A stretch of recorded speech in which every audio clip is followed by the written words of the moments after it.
भगवत गीता साक्षात भगवान की वाणी है। यह अर्जुन और भगवान श्री कृष्ण के बीच में हुआ दैवी संवाद है। ये संवाद आज से 5000 वर्ष पूर्व कुरुक्षेत्र नामक स्थान पर हुआ। भगवत गीता में जीवन के सभी महत्वपूर्ण प्रश्नों का उत्तर है, जैसे हम कौन हैं, भगवान कौन है, हमें कष्ट क्यों होते हैं, क्या पुनर्जन्म होता है, क्या अन्य ग्रहों पर जीवन है, हम कैसे इस जन्म और अगले जन्म में सुखी रह सकते हैं, हम कैसे भगवत धाम को जा सकते हैं।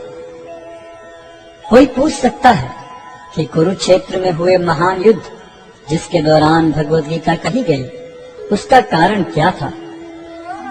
5000 वर्ष पहले विचित्रवीर्य नामक एक महान राजा का देहांत हो गया। क्योंकि उसका बड़ा पुत्र धृतराष्ट्र जन्म से अंधा होने के कारण राज्यभार संभालने में असमर्थ था, अतः उसके छोटे भाई पांडु ने राज्य सिंहासन संभाला। पांडु की मृत्यु के बाद उसके 5 पुत्र, जो पांडवों के नाम से विख्यात थे, जो नियमानुसार राज्य के उत्तराधिकारी बने, लेकिन पांडव भी बालक ही थे, अतः धृतराष्ट्र ने स्वयं राज्यभार संभाला। धृतराष्ट्र के 100 पुत्र थे, जो कौरवों के नाम से जाने जाते थे। जब पांडव बड़े होकर राज्य संभालने लायक हुए, तो वे संपूर्ण राज्य नहीं लेना चाहते थे, हालांकि वह उनका नियम संगत अधिकार था। वे राज्य को अपने चचेरे भाइयों के साथ बांटना चाहते थे, और इस प्रकार राज्य को पांडवों और कौरवों के बीच बांट दिया गया। लेकिन कौरवों में ज्येष्ठ दुर्योधन अपने भाग से संतुष्ट न था। वो संपूर्ण राज्य को स्वयं ही भोगना चाहता था। उसने पांडवों को मारने के लिए कई षड्यंत्र रचे, लेकिन वो असफल रहा। फिर उसने नियम के विरुद्ध संपूर्ण राज्य को हड़प लिया और पांडवों को राज्य से निष्कासित कर दिया। पांडवों ने फिर 5 गांव की मांग की। दुर्योधन ने उत्तर दिया, 5 गांव तो दूर, वो सुई की नोक के बराबर भी जमीन नहीं दे सकता।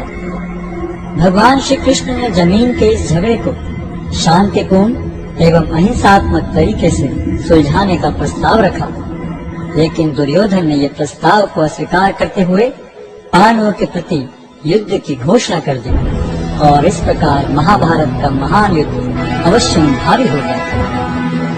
युद्ध की तैयारी में अर्जुन और दुर्योधन दोनों ही भगवान श्री कृष्ण के पास सहायता मांगने गए। भगवान श्री कृष्ण उनकी मदद मांगने को आए किसी भी व्यक्ति को नहीं ठुकराते थे, चाहे वह सज्जन हो या दुर्जन। भगवान श्री कृष्ण ने अपनी संपूर्ण सेना को एक ओर तथा स्वयं को मार्गदर्शक के रूप में दूसरी ओर देने का प्रस्ताव रखा। दुर्योधन ने भगवान श्री कृष्ण की सेना को चुना, जबकि अर्जुन भगवान को मार्गदर्शक के रूप में प्राप्त करने को उत्सुक था।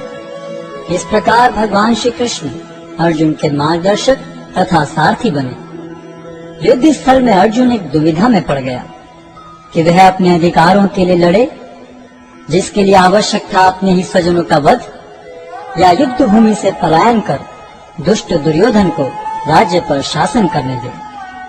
अर्जुन अपने को इस दुविधा से बाहर निकालने में असमर्थ पाकर भगवान श्री कृष्ण की शरण लेता है।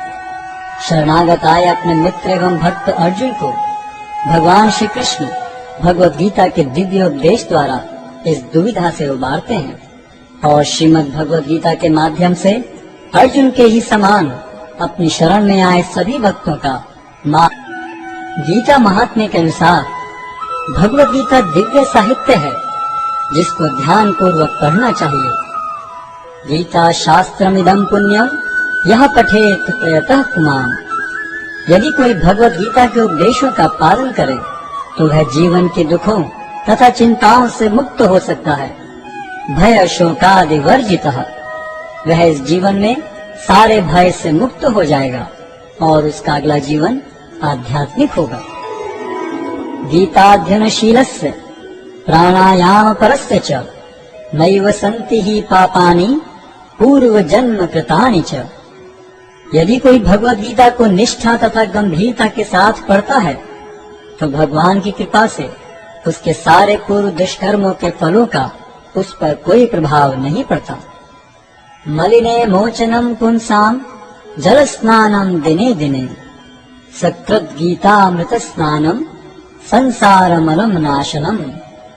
मनुष्य जल में स्नान करके नित्य अपने को स्वच्छ कर सकता है, लेकिन यदि कोई भगवत गीता रूपी पवित्र गंगा जल में एक बार भी स्नान कर ले तो वह भवसागर की मलिनता से सदा सदा के लिए मुक्त हो जाता है। गीता सुगीता कर्तव्या किमन्यै शास्त्र विस्तरै या स्वयं पद्मनाभस्य मुख पद्मादिनिस्सता। चूंकि भगवत गीता भगवान के मुख से निकली है, अतएव किसी को अन्य वैदिक साहित्य पढ़ने की आवश्यकता नहीं रहती। उसे केवल भगवत गीता का ही ध्यान पूर्वक तथा मनोयोग से श्रवण तथा पठन करना चाहिए। वर्तमान युग में लोग सांसारिक कार्यों में इतने व्यस्त हैं कि उनके लिए समस्त वैदिक साहित्य का अध्ययन कर पाना संभव नहीं रह गया है, परंतु इसकी आवश्यकता भी नहीं है। केवल एक पुस्तक भगवत गीता ही पर्याप्त है, क्योंकि यह समस्त वैदिक ग्रंथों का सार है और इसका प्रवचन भगवान ने किया है। भारतामृत सर्वस्वम विष्णु वक्रादनिस्सतम गीता गंगोदकम पीत्वा पुनर्जन्म न विद्यते। जो गंगा जल पीता है उसे मुक्ति मिलती है, अतः उसके लिए क्या कहा जाए जो भगवत गीता का अमृत पान करता हो। सर्वोपनिषदो गावो दोग्धा गोपाल नंदनः पार्थो वत्सः सुधीर भोक्ता दुग्धम गीतामृतम महत्। यह गीतोपनिषद भगवत गीता जो समस्त उपनिषदों का सार है, गाय के तुल्य है, और ग्वाल बाल के रूप में विख्यात भगवान कृष्ण इस गाय को दुह रहे हैं। अर्जुन बछड़े के समान है और सारे विद्वान तथा शुद्ध भक्त भगवत गीता के अमृतमय दूध का पान करने वाले हैं। एकम शास्त्रम देवकी पुत्र गीतम एको देवो देवकी पुत्र एव एको मंत्रस्य तस्य नामानि यानि कर्माप्येकम तस्य देवस्य सेवा। आज के युग में लोग एक शास्त्र, एक ईश्वर, एक धर्म तथा एक वृत्ति के लिए अत्यंत उत्सुक हैं। अतः एकम शास्त्रम देवकी पुत्र गीतम, केवल एक शास्त्र भगवत गीता हो जो सारे विश्व के लिए हो। एको देवो देवकी पुत्र एव, सारे विश्व के लिए एक ईश्वर हो श्री कृष्ण। एको मंत्रस्य तस्य नामानि यानि, और एक मंत्र एक प्रार्थना हो उनके नाम का कीर्तन। हरे कृष्ण कृष्ण कृष्ण हरे हरे, हरे राम राम राम हरे हरे। कर्माप्येकम तस्य देवस्य सेवा, और केवल एक ही कार्य हो, भगवान की सेवा।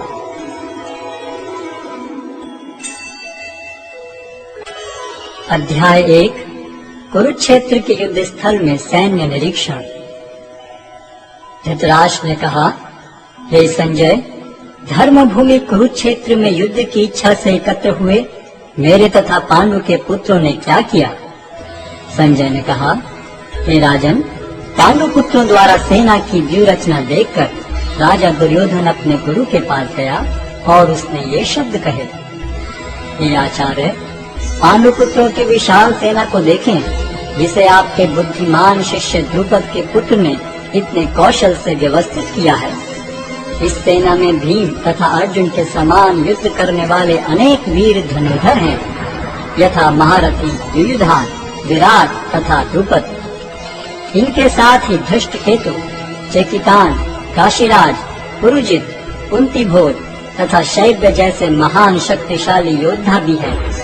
पराक्रमी युधामन्यु, अत्यंत शक्तिशाली उत्तमौजा, सुभद्रा का पुत्र तथा द्रौपदी के पुत्र, ये सभी महारथी हैं। किंतु हे ब्राह्मण श्रेष्ठ, आपकी सूचना के लिए मैं अपनी सेना के उन नायकों के विषय में बताना चाहूँगा जो मेरी सेना को संचालित करने में विशेष रूप से निपुण हैं। मेरी सेना में स्वयं आप, भीष्म, कर्ण, कृपाचार्य, अश्वत्थामा, विकर्ण तथा सोमदत्त का पुत्र भूरिश्रवा आदि हैं, जो युद्ध में सदैव विजयी रहे हैं। ऐसे अनेक वीर भी हैं जो मेरे लिए अपना जीवन त्याग करने के लिए उद्यत हैं। वे विविध प्रकार के हथियारों से सुसज्जित हैं और युद्ध विद्या में निपुण हैं। हमारी शक्ति अपरिमेय है और हम सब पितामह द्वारा भली भांति संरक्षित हैं, जबकि पांडवों की शक्ति भीम द्वारा भली भांति संरक्षित होकर भी सीमित है।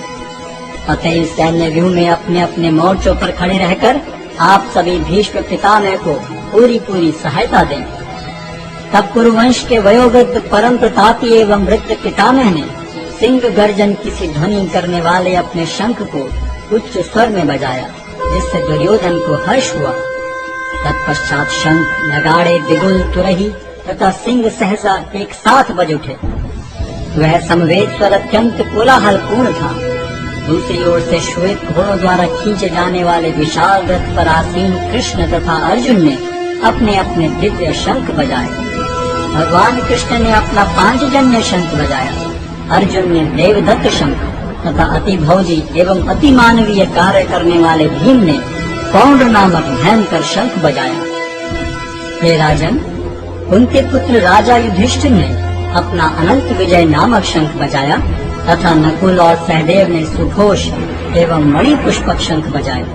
महान धनुर्धर काशीराज, परम योद्धा शिखंडी, धृष्टद्युम्न, विराट, अजय सात्यकी, द्रुपद, द्रौपदी के पुत्र तथा सुभद्रा के महाबाहु पुत्र आदि सबों ने अपने अपने शंख बजाए। इन विभिन्न शंखों की ध्वनि कोलाहल पूर्ण बन गई, जो आकाश तथा पृथ्वी को शब्दायमान करती हुई धृतराष्ट्र के पुत्रों के हृदय को विदीर्ण करने लगी। उस समय हनुमान से अंकित ध्वजा लगे रथ पर आसीन पांडुपुत्र अर्जुन अपना धनुष उठाकर तीर चलाने के लिए उद्यत हुआ।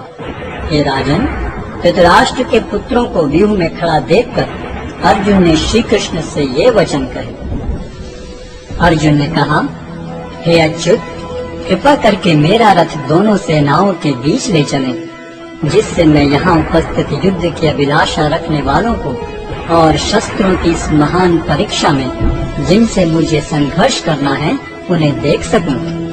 मुझे उन लोगों को देखने दीजिए जो यहाँ पर धृतराष्ट्र के दुर्बुद्धि पुत्र दुर्योधन को प्रसन्न करने की इच्छा से लड़ने के लिए आए हुए हैं। संजय ने कहा, हे भरतवंशी, अर्जुन द्वारा इस प्रकार संबोधित किए जाने पर भगवान कृष्ण ने दोनों दलों के बीच में उस उत्तम रथ को लाकर खड़ा कर दिया। भीष्म, द्रोण तथा विश्व भर के अन्य समस्त राजाओं के सामने भगवान ने कहा कि हे पार्थ, यहाँ पर एकत्र सारे कुरुओं को देखो।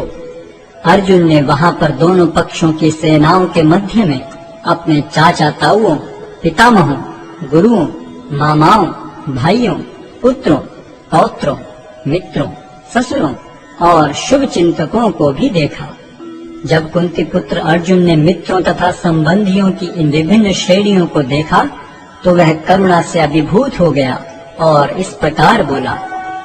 अर्जुन ने कहा, हे कृष्ण, इस प्रकार युद्ध की इच्छा रखने वाले अपने मित्रों तथा संबंधियों को अपने समक्ष उपस्थित देखकर मेरे शरीर के अंग कांप रहे हैं और मेरा मुख सूखा जा रहा है। मेरा सारा शरीर कांप रहा है, मेरे रोंगटे खड़े हो रहे हैं, मेरा गांडी धनुष मेरे हाथ से सरक रहा है और मेरी त्वचा जल रही है। मैं यहाँ और अधिक खड़ा रहने में असमर्थ हूँ।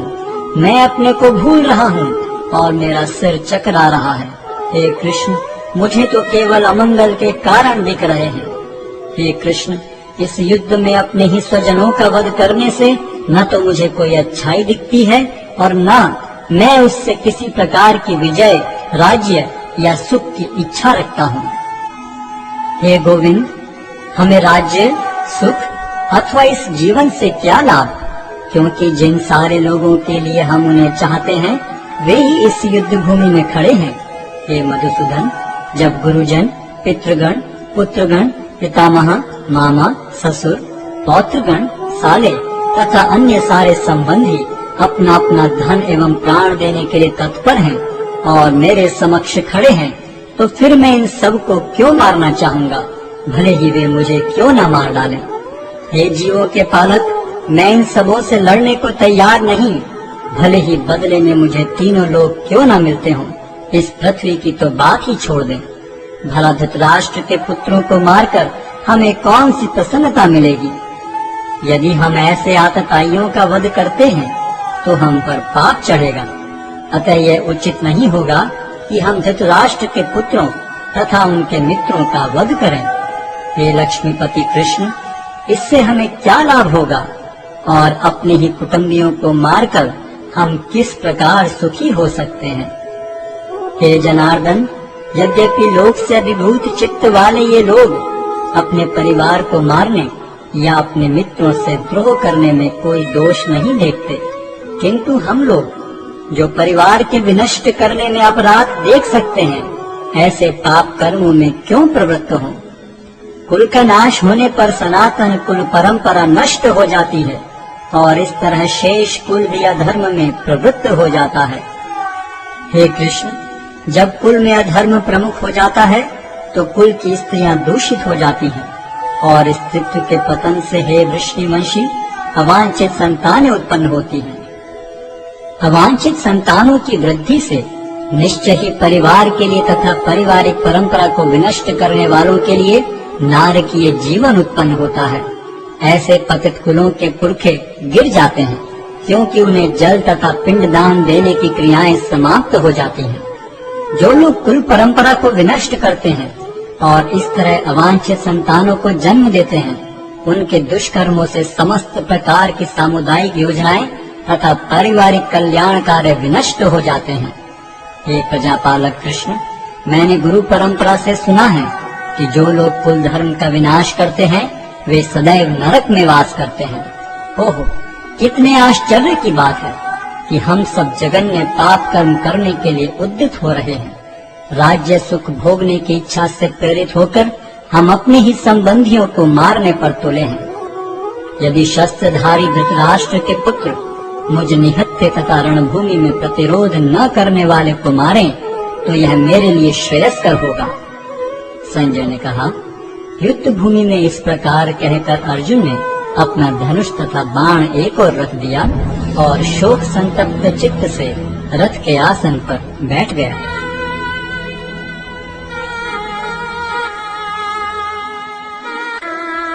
अध्याय 2 गीता का सार। संजय ने कहा, करुणा से व्याप्त शोक युक्त अश्रुपूरित नेत्र वाले अर्जुन को देखकर मधुसूदन कृष्ण ने ये शब्द कहे। श्री भगवान ने कहा, हे अर्जुन, तुम्हारे मन में यह कलमश आया कैसे? यह उस मनुष्य के लिए तनुक भी अनुकूल नहीं है जो जीवन के मूल्य को जानता हो। इससे उच्च लोक की नहीं अपितु अपयश की प्राप्ति होती है। हे प्रतापुत्र, इस हीन नपुंसकता को प्राप्त मत हो, यह तुम्हें शोभा नहीं देती। हे शत्रुओं के दमन करता, हृदय की शुद्ध दुर्बलता को त्याग कर युद्ध के लिए खड़े हो। अर्जुन ने कहा, हे शत्रुहंता, हे मधुसूदन, मैं युद्ध भूमि में किस तरह भीष्म तथा द्रोण जैसे पूजनीय व्यक्तियों पर उलटकर बाण चलाऊंगा। ऐसे महापुरुषों को जो मेरे गुरु हैं, उन्हें मारकर जीने की अपेक्षा इस संसार में भीख मांगकर खाना अच्छा है।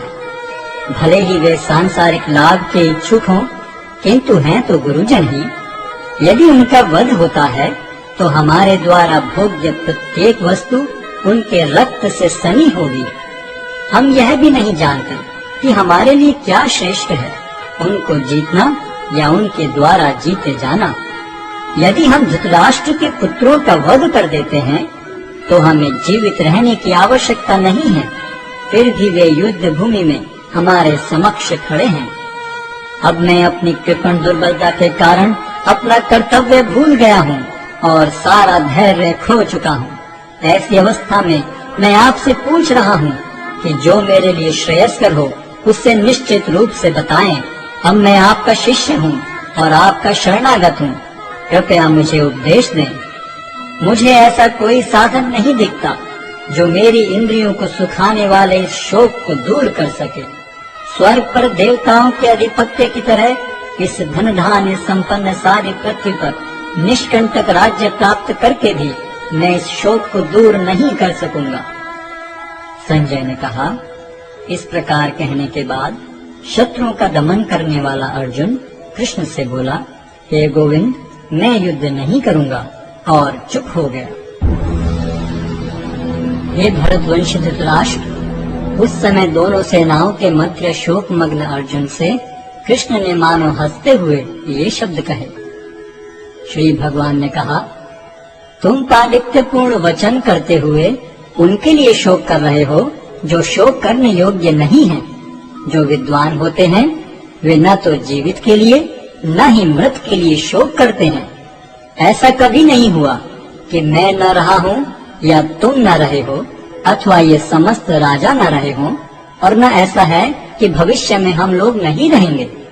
जिस प्रकार शरीरधारी आत्मा इस शरीर में बाल्यावस्था से तरुणावस्था में और फिर वृद्धावस्था में निरंतर अग्रसर होता रहता है, उसी प्रकार मृत्यु होने पर आत्मा दूसरे शरीर में चला जाता है। धीर व्यक्ति ऐसे परिवर्तन से मोह को प्राप्त नहीं होता। हे कुंती पुत्र, सुख तथा दुख का क्षणिक उदय तथा कालक्रम में उनका अंतर्धान होना सर्दी तथा गर्मी की ऋतुओं के आने जाने के समान है। हे भरतवंशी, वे इंद्रिय बोध से उत्पन्न होते हैं और मनुष्य को चाहिए कि अविचल भाव से उनको सहन करना सीखे। हे पुरुष श्रेष्ठ अर्जुन, जो पुरुष सुख तथा दुख में विचलित नहीं होता और इन दोनों में संभाव रखता है, वह निश्चित रूप से मुक्ति के योग्य है। तत्वदर्शियों ने यह निष्कर्ष निकाला है कि असत का तो कोई चिरस्थायित्व नहीं है, किंतु सत्य अपरिवर्तनीय रहता है। उन्होंने इन दोनों की प्रकृति के अध्ययन द्वारा यह निष्कर्ष निकाला है।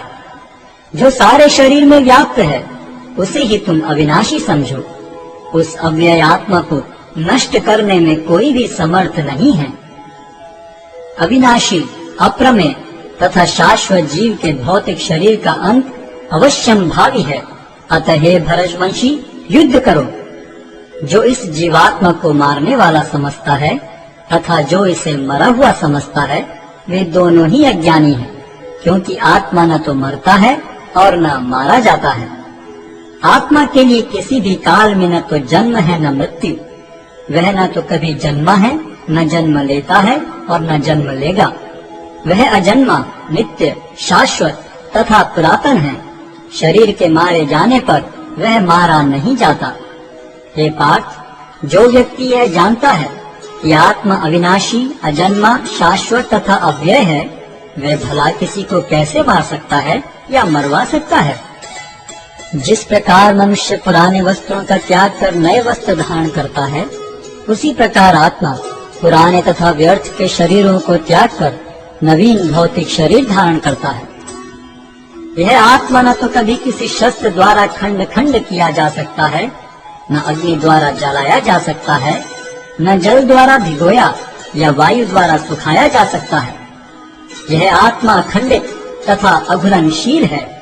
इसे न तो जलाया जा सकता है, न ही सुखाया जा सकता है। यह शाश्वत, सर्वव्यापी, अविकारी, स्थिर तथा सदैव एक सा रहने वाला है। यह आत्मा अव्यक्त, अकल्पनीय तथा अपरिवर्तनीय कहा जाता है। यह जानकर तुम्हें शरीर के लिए शोक नहीं करना चाहिए। किंतु यदि तुम यह सोचते हो कि आत्मा अथवा जीवन का लक्षण सदा जन्म लेता है तथा सदा मरता है, तो भी हे महाबाहु, तुम्हारे शोक करने का कोई कारण नहीं है। जिसने जन्म लिया है उसकी मृत्यु निश्चित है और मृत्यु के पश्चात पुनर्जन्म भी निश्चित है। अतः अपने अपरिहार्य कर्तव्य पालन में तुम्हें शोक नहीं करना चाहिए। सारे जीव प्रारंभ में अव्यक्त रहते हैं, मध्य अवस्था में व्यक्त होते हैं और विनष्ट होने पर पुनः अव्यक्त हो जाते हैं। अतः शोक करने की क्या आवश्यकता है। कोई आत्मा को आश्चर्य से देखता है, कोई इसे आश्चर्य की तरह बताता है तथा कोई इसे आश्चर्य की तरह सुनता है, किंतु कोई कोई इसके विषय में सुनकर भी कुछ नहीं समझ पाते।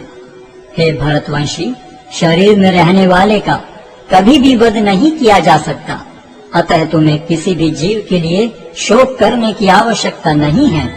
क्षत्रिय होने के नाते अपने विशिष्ट धर्म का विचार करते हुए तुम्हें जानना चाहिए कि धर्म के लिए युद्ध करने से बढ़कर तुम्हारे लिए अन्य कोई कार्य नहीं है। अतः तुम्हें संकोच करने की कोई आवश्यकता नहीं है। हे पार्थ, वे क्षत्रिय सुखी हैं जिन्हें ऐसे युद्ध के अवसर अपने आप प्राप्त होते हैं। जिससे उनके लिए स्वर्ग लोक के द्वार खुल जाते हैं। किंतु यदि तुम युद्ध करने के स्वधर्म को संपन्न नहीं करते तो तुम्हें निश्चित रूप से अपने कर्तव्य की उपेक्षा करने का पाप लगेगा और तुम योद्धा के रूप में भी अपना यश खो दोगे। लोग सदैव तुम्हारे अपयश का वर्णन करेंगे और सम्मानित व्यक्ति के लिए अपयश तो मृत्यु से भी बढ़कर है। जिन जिन महान योद्धाओं ने तुम्हारे नाम तथा यश को सम्मान दिया है, वे सोचेंगे कि तुमने डर के मारे युद्ध भूमि छोड़ दी है और इस तरह वे तुम्हें तुच्छ मानेंगे। तुम्हारे शत्रु अनेक प्रकार के कटु शब्दों से तुम्हारा वर्णन करेंगे और तुम्हारी सामर्थ्य का उपहास करेंगे। तुम्हारे लिए इससे दुखदाई और क्या हो सकता है। हे कुंती पुत्र, तुम यदि युद्ध में मारे जाओगे तो स्वर्ग प्राप्त करोगे, या यदि तुम जीत जाओगे तो पृथ्वी के साम्राज्य का भोग करोगे। अतः दृढ़ संकल्प करके खड़े हो और युद्ध करो। तुम सुख या दुख, हानि या लाभ, विजय या पराजय का विचार किए बिना युद्ध के लिए युद्ध करो। ऐसा करने पर तुम्हें कोई पाप नहीं लगेगा। यहाँ मैंने वैश्लेषिक अध्ययन द्वारा इस ज्ञान का वर्णन किया है। अब निष्काम भाव से कर्म करना बता रहा हूँ, उसे सुनो। हे प्रताप पुत्र, तुम यदि ऐसे ज्ञान से कर्म करोगे तो तुम कर्मों के बंधन से अपने को मुक्त कर सकते हो। इस प्रयास में न तो हानि होती है न ही ह्रास, अपितु इस पथ पर की गई अल्प प्रगति भी महान भय से रक्षा कर सकती है। जो इस मार्ग पर चलते हैं वे प्रयोजन में दृढ़ रहते हैं और उनका लक्ष्य भी एक होता है। हे कुरुनंदन, जो दृढ़ प्रतिज्ञ नहीं है उनकी बुद्धि अनेक शाखाओं में विभक्त रहती है। अल्प ज्ञानी मनुष्य वेदों के उन अलंकारिक शब्दों के प्रति अत्यधिक आसक्त रहते हैं जो स्वर्ग की प्राप्ति, अच्छे जन्म, शक्ति इत्यादि के लिए विविध सकाम कर्म करने की संस्तुति करते हैं। इंद्रिय तृप्ति तथा ऐश्वर्य में जीवन की अभिलाषा के कारण वे कहते हैं कि इससे बढ़कर और कुछ नहीं है। जो लोग इंद्रिय भोग तथा भौतिक ऐश्वर्य के प्रति अत्यधिक आसक्त होने से ऐसी वस्तुओं से मोहग्रस्त हो जाते हैं, उनके मनों में भगवान के प्रति भक्ति का दृढ़ निश्चय नहीं होता। वेदों में मुख्यतः प्रकृति के तीनों गुणों का वर्णन हुआ है। हे अर्जुन, इन तीनों गुणों से ऊपर उठो, समस्त द्वैतों और लाभ तथा सुरक्षा की सारी चिंताओं से मुक्त होकर आत्मपरायण बनो। एक छोटे से कूप का सारा कार्य एक विशाल जलाशय से तुरंत पूरा हो जाता है। इसी प्रकार वेदों के आंतरिक तात्पर्य जानने वाले को उनके सारे प्रयोजन सिद्ध हो जाते हैं। तुम्हें अपना कर्म करने का अधिकार है, किंतु कर्म के फलों के तुम अधिकारी नहीं हो। तुम न तो कभी अपने आप को अपने कर्मों के फलों का कारण मानो, न ही कर्म न करने में कभी आसक्त हो।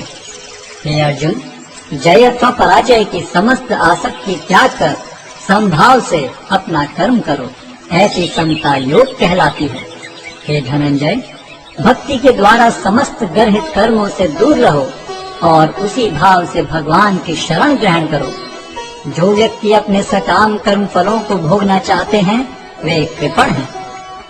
भक्ति में संलग्न मनुष्य इस जीवन में ही अच्छे तथा बुरे कार्यों से अपने को मुक्त कर लेता है। अतः योग के लिए प्रयत्न करो, क्योंकि सारा कार्य कौशल यही है।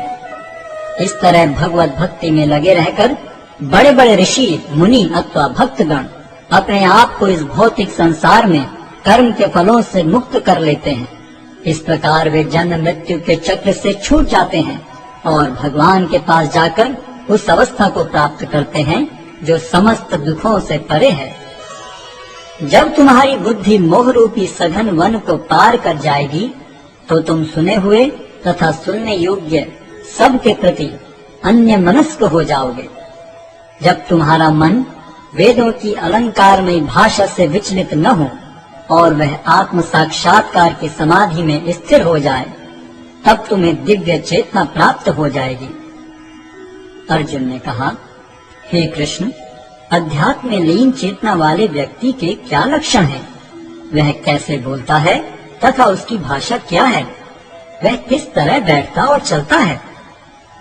श्री भगवान ने कहा, हे पार्थ, जब मनुष्य मनोधर्म से उत्पन्न होने वाली इंद्रिय तृप्ति की समस्त कामनाओं का परित्याग कर देता है, और जब इस तरह से विशुद्ध हुआ उसका मन आत्मा में संतोष प्राप्त करता है, तो वह विशुद्ध दिव्य चेतना को प्राप्त कर स्थित प्रज्ञ कहा जाता है, जो त्रय तापों के होने पर भी मन में विचलित नहीं होता अथवा सुख में प्रसन्न नहीं होता, और जो आसक्ति, भय तथा क्रोध से मुक्त है, वह स्थिर मन वाला मुनि कहलाता है। इस भौतिक जगत में जो व्यक्ति न तो शुभ की प्राप्ति से हर्षित होता है और न अशुभ के प्राप्त होने पर उससे घृणा करता है, वह पूर्ण ज्ञान में स्थिर होता है। जिस प्रकार कछुआ अपने अंगों को संकुचित करके खोल के भीतर कर लेता है, उसी तरह जो मनुष्य अपनी इंद्रियों को इंद्रिय विषयों से खींच लेता है, वह पूर्ण चेतना में दृढ़ता पूर्वक स्थिर होता है। देहधारी जीव इंद्रिय भोग से भले ही निवृत्त हो जाए, पर उसमें इंद्रिय भोगों की इच्छा बनी रहती है, लेकिन उत्तम रस के अनुभव होने से ऐसे कार्यों को बंद करने पर वह भक्ति में स्थिर हो जाता है।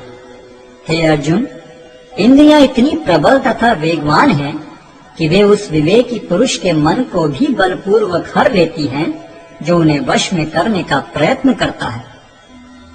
जो इंद्रियों को पूर्णतया वश में रखते हुए इंद्रिय संयम करता है और अपनी चेतना को मुझ में स्थिर कर देता है, वह मनुष्य स्थिर बुद्धि कहलाता है।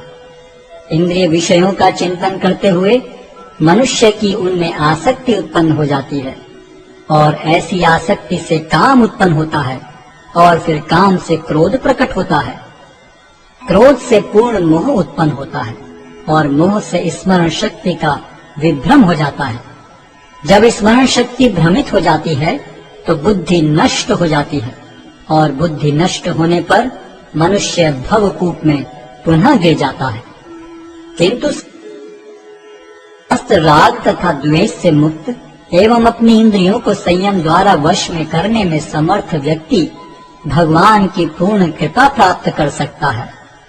इस प्रकार से कृष्ण भावनामृत में तुष्ट व्यक्ति के लिए संसार के तीनों ताप नष्ट हो जाते हैं, और ऐसी तुष्ट चेतना होने पर उसकी बुद्धि शीघ्र ही स्थिर हो जाती है।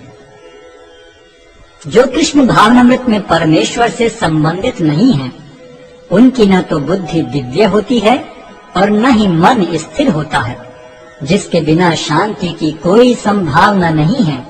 शांति के बिना सुख हो भी कैसे सकता है। जिस प्रकार पानी में तैरती नाव को प्रचंड वायु दूर बहा ले जाती है, उसी प्रकार विचरणशील इंद्रियों में से कोई एक जिस पर मन निरंतर लगा रहता है, मनुष्य की बुद्धि को हर लेती है। अतः हे महाबाहु, जिस पुरुष की इंद्रियां अपने अपने विषयों से सब प्रकार से विरत होकर उसके वश में है, उसी की बुद्धि निस्संदेह स्थिर है।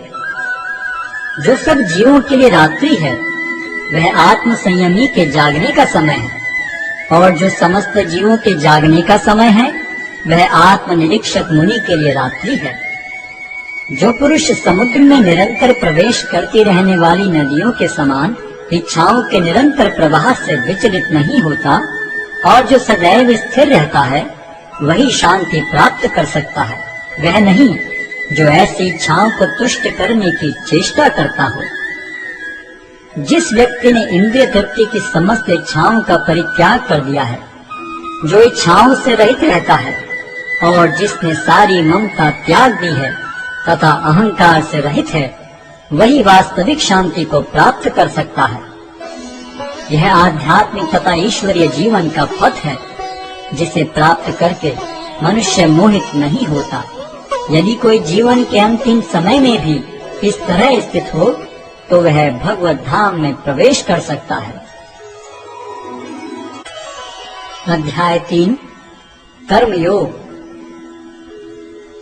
अर्जुन ने कहा, हे जनार्दन, हे केशव, यदि आप बुद्धि को सकाम कर्म से श्रेष्ठ समझते हैं, तो फिर आप मुझे इस घोर युद्ध में क्यों लगाना चाहते हैं? आपके व्यामिश्रित उपदेशों से मेरी बुद्धि मोहित हो रही है। अतः कृपा करके निश्चय पूर्वक मुझे बताएं कि इनमें से मेरे लिए सर्वाधिक श्रेयस्कर क्या होगा। श्री भगवान ने कहा, हे निष्पाप अर्जुन, मैं पहले ही बता चुका हूँ कि आत्म साक्षात्कार का प्रयत्न करने वाले दो प्रकार के पुरुष होते हैं। कुछ इसे ज्ञान योग द्वारा समझने का प्रयत्न करते हैं, तो कुछ भक्तिमय सेवा के द्वारा। न तो कर्म से विमुख होकर कोई कर्मफल से छुटकारा पा सकता है और न केवल संन्यास से सिद्धि प्राप्त की जा सकती है। प्रत्येक व्यक्ति को प्रकृति से अर्जित गुणों के अनुसार विवश होकर कर्म करना पड़ता है। अतः कोई भी एक क्षण भर के लिए भी बिना कर्म किए नहीं रह सकता। जो कर्म इंद्रियों को वश में तो करता है, किंतु जिसका मन इंद्रिय विषयों का चिंतन करता रहता है, वह निश्चित रूप से स्वयं को धोखा देता है और मिथ्याचारी कहलाता है। दूसरी ओर, यदि कोई निष्ठावान व्यक्ति अपने मन के द्वारा कर्मेंद्रियों को वश में करने का प्रयत्न करता है और बिना किसी आसक्ति के कर्म योग प्रारंभ करता है, तो वह अति उत्कृष्ट है। अपना नियत कर्म करो, क्योंकि कर्म न करने की अपेक्षा कर्म करना श्रेष्ठ है। कर्म के बिना तो शरीर निर्वाह भी नहीं हो सकता। श्री विष्णु के लिए यज्ञ रूप में कर्म करना चाहिए, अन्यथा कर्म के द्वारा इस भौतिक जगत में बंधन उत्पन्न होता है। अतः हे कुंती पुत्र, उनकी प्रसन्नता के लिए अपने नियत कर्म करो। इस तरह तुम बंधन से सदा मुक्त रहोगे। सृष्टि के प्रारंभ में समस्त प्राणियों के स्वामी ने विष्णु के लिए यज्ञ सहित मनुष्यों तथा देवताओं की संततियों को रचा और उनसे कहा, तुम इस यज्ञ से सुखी रहो, क्योंकि इसके करने से तुम्हें सुख पूर्वक रहने तथा मुक्ति प्राप्त करने के लिए समस्त वांछित वस्तुएं प्राप्त हो सकेंगी। यज्ञों के द्वारा प्रसन्न होकर देवता तुम्हें भी प्रसन्न करेंगे और इस तरह मनुष्यों तथा देवताओं के मध्य सहयोग से सबों को संपन्नता प्राप्त होगी। जीवन की विभिन्न आवश्यकताओं की पूर्ति करने वाले विभिन्न देवता यज्ञ संपन्न होने पर प्रसन्न होकर तुम्हारी सारी आवश्यकताओं की पूर्ति करेंगे, किंतु जो इन उपहारों को देवताओं को अर्पित किए बिना भोगता है, वह निश्चित रूप से चोर है। भगवान के भक्त सभी प्रकार के पापों से मुक्त हो जाते हैं, क्योंकि वे यज्ञ में अर्पित किए भोजन प्रसाद को ही खाते हैं। अन्य लोग जो अपने इंद्रिय सुख के लिए भोजन बनाते हैं, वे निश्चित रूप से पाप खाते हैं। सारे प्राणी अन्न पर आश्रित हैं, जो वर्षा से उत्पन्न होता है। वर्षा यज्ञ संपन्न करने से होती है और यज्ञ नियत कर्मों से उत्पन्न होता है। वेदों में नियमित कर्मों का विधान है और ये वेद साक्षात श्री भगवान से प्रकट हुए हैं। फलतः सर्वव्यापी ब्रह्म यज्ञ कर्मों में सदा स्थित रहता है। हे प्रिय अर्जुन, जो मानव जीवन में इस प्रकार वेदों द्वारा स्थापित यज्ञ चक्र का पालन नहीं करता, वह निश्चय ही पाप में जीवन व्यतीत करता है। ऐसा व्यक्ति केवल इंद्रियों की तुष्टि के लिए व्यर्थ ही जीवित रहता है। किंतु जो व्यक्ति आत्मा में ही आनंद लेता है तथा जिसका जीवन आत्म साक्षात्कार युक्त है और जो अपने में ही पूर्णतया संतुष्ट रहता है, उसके लिए कुछ कारणीय कर्तव्य नहीं होता। स्वरूप सिद्ध व्यक्ति के लिए न तो अपने नियत कर्मों को करने की आवश्यकता रह जाती है, न ऐसा कर्म न करने का कोई कारण ही रह जाता है। उसे किसी अन्य जीव पर निर्भर रहने की आवश्यकता भी नहीं रह जाती। अतः कर्म फल में आसक्त हुए बिना मनुष्य को अपना कर्तव्य समझकर निरंतर कर्म करते रहना चाहिए, क्योंकि अनासक्त होकर कर्म करने से उसे पर ब्रह्म की प्राप्ति होती है। जनक जैसे राजाओं ने केवल नियत कर्मों को करने से ही सिद्धि प्राप्त की। अतः सामान्य जनों को शिक्षित करने की दृष्टि से तुम्हें कर्म करना चाहिए। महापुरुष जो जो आचरण करता है, सामान्य व्यक्ति उसी का अनुसरण करते हैं।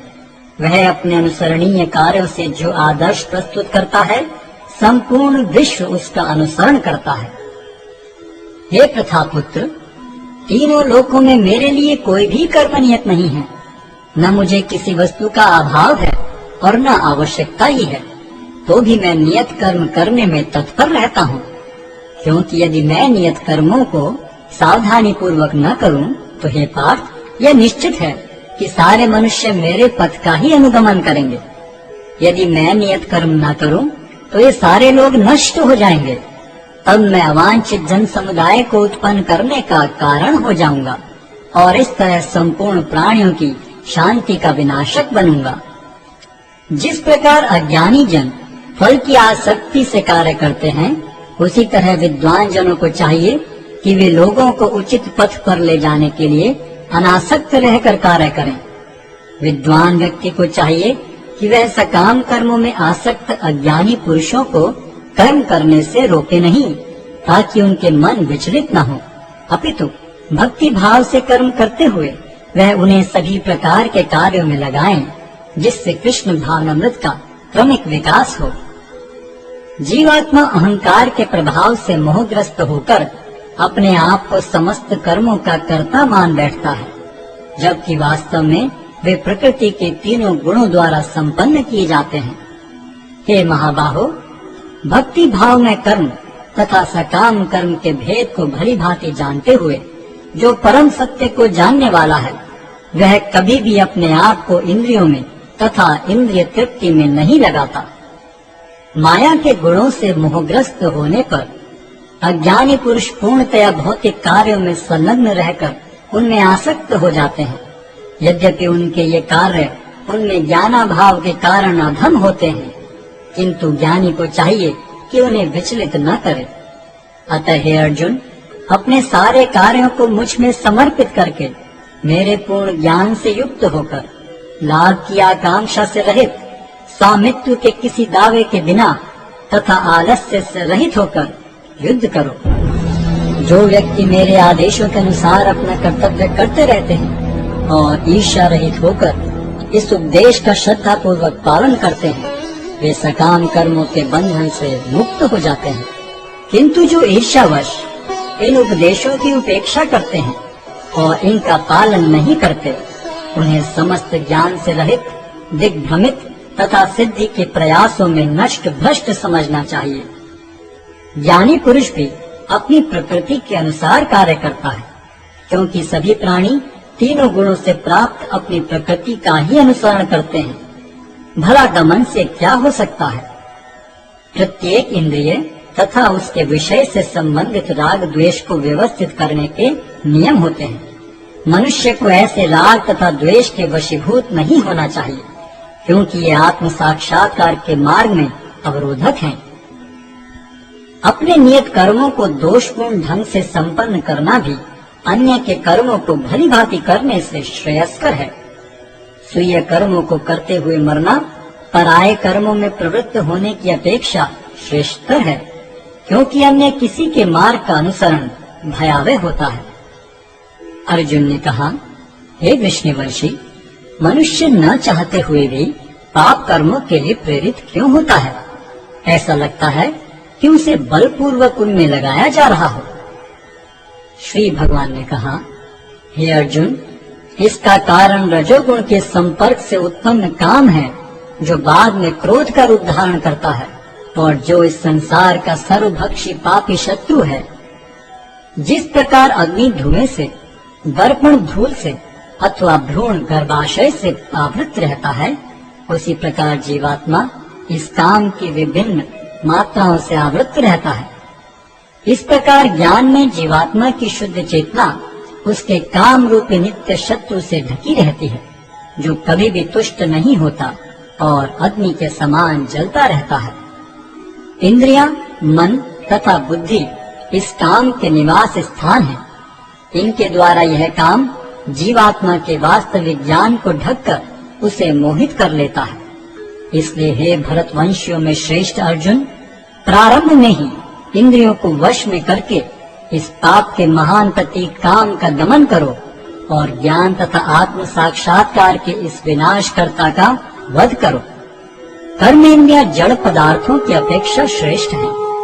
मन इंद्रियों से बढ़कर है, बुद्धि मन से भी उच्च है और वह आत्मा बुद्धि से भी बढ़कर है। इस प्रकार हे महाबाहु अर्जुन, अपने आप को भौतिक इंद्रियों, मन तथा बुद्धि से परे जानकर और मन को सावधान आध्यात्मिक बुद्धि से स्थिर करके आध्यात्मिक शक्ति द्वारा इस काम रूपी दुर्जय शत्रु को जीतो। अध्याय 4 दिव्य ज्ञान। भगवान श्री कृष्ण ने कहा, मैंने इस अमर योग विद्या का उपदेश सूर्यदेव विवस्वान को दिया और विवस्वान ने मनुष्यों के पिता मनु को उपदेश दिया और मनु ने इसका उपदेश इक्ष्वाकु को दिया। आज मेरे द्वारा वही यह प्राचीन योग यानी परमेश्वर के साथ अपने संबंध का विज्ञान तुमसे कहा जा रहा है, क्योंकि तुम मेरे भक्त तथा मित्र हो। अतः तुम इस विज्ञान के दिव्य रहस्य को समझ सकते हो। इस प्रकार यह परम विज्ञान गुरु परंपरा द्वारा प्राप्त किया गया और राज ऋषियों ने इसी विधि से इसे समझा, किंतु कालक्रम में यह परंपरा छिन्न हो गई। अतः यह विज्ञान यथारूप में लुप्त हो गया लगता है। अर्जुन ने कहा, सूर्यदेव विवस्वान आपसे पहले हो चुके हैं, तो फिर मैं कैसे समझूं कि प्रारंभ में भी आपने उन्हें इस विद्या का उपदेश दिया था। श्री भगवान ने कहा, तुम्हारे तथा मेरे अनेकानेक जन्म हो चुके हैं। मुझे तो उन सबका स्मरण है, किंतु हे परंतप तुम्हें उनका स्मरण नहीं रह सकता है। यद्यपि मैं अजन्मा तथा विनाशी हूँ और यद्यपि मैं समस्त जीवों का स्वामी हूँ, तो भी प्रत्येक युग में मैं अपने आदि दिव्य रूप में प्रकट होता हूँ। हे भरतवंशी, जब भी और जहाँ भी धर्म का पतन होता है और अधर्म की प्रधानता होने लगती है, तब तब मैं अवतार लेता हूँ। भक्तों का उद्धार करने, दुष्टों का विनाश करने तथा धर्म की फिर से स्थापना करने के लिए मैं हर युग में प्रकट होता हूँ। हे अर्जुन, जो मेरे आविर्भाव तथा कर्मों की दिव्य प्रकृति को जानता है, वह इस शरीर को छोड़ने पर इस भौतिक संसार में पुनः जन्म नहीं लेता, अपितु मेरे सनातन धाम को प्राप्त होता है। आसक्ति, भय तथा क्रोध से मुक्त होकर मुझ में पूर्णतया तन्मय होकर और मेरी शरण में आकर बहुत से व्यक्ति भूतकाल में मेरे ज्ञान से पवित्र हो चुके हैं। इस प्रकार से उन सबों ने मेरे प्रति दिव्य प्रेम को प्राप्त किया है। जिस भाव से सारे लोग मेरी शरण ग्रहण करते हैं, उसी के अनुरूप मैं उन्हें फल देता हूँ। हे पार्थ, प्रत्येक व्यक्ति सभी प्रकार से मेरे पथ का अनुगमन करता है। इस संसार में मनुष्य सकाम कर्मों में सिद्धि चाहते हैं, फलस्वरूप वे देवताओं की पूजा करते हैं। निस्संदेह संसार में मनुष्य को सकाम कर्म का फल शीघ्र प्राप्त होता है।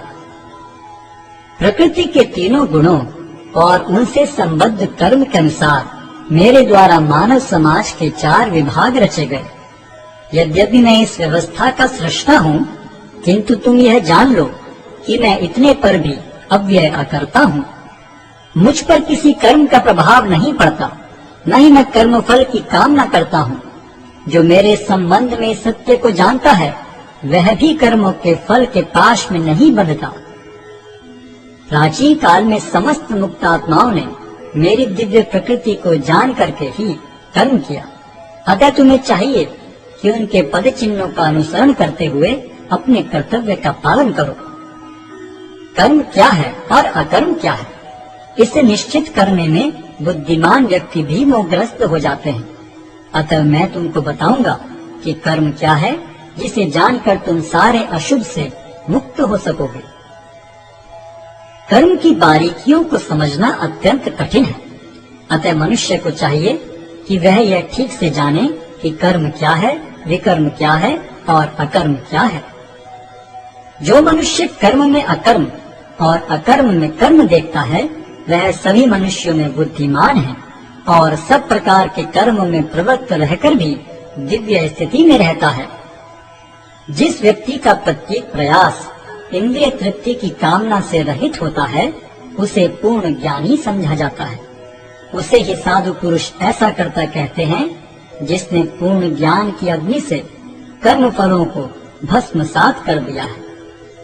अपने कर्म फलों की सारी आसक्ति को त्याग कर सदैव संतुष्ट तथा स्वतंत्र रहकर वह सभी प्रकार के कार्यों में व्यस्त रहकर भी कोई सकाम कर्म नहीं करता। ऐसा ज्ञानी पुरुष पूर्ण रूप से संयमित मन तथा बुद्धि से कार्य करता है, अपनी संपत्ति के सारे स्वामित्व को त्याग देता है और केवल शरीर निर्वाह के लिए कर्म करता है।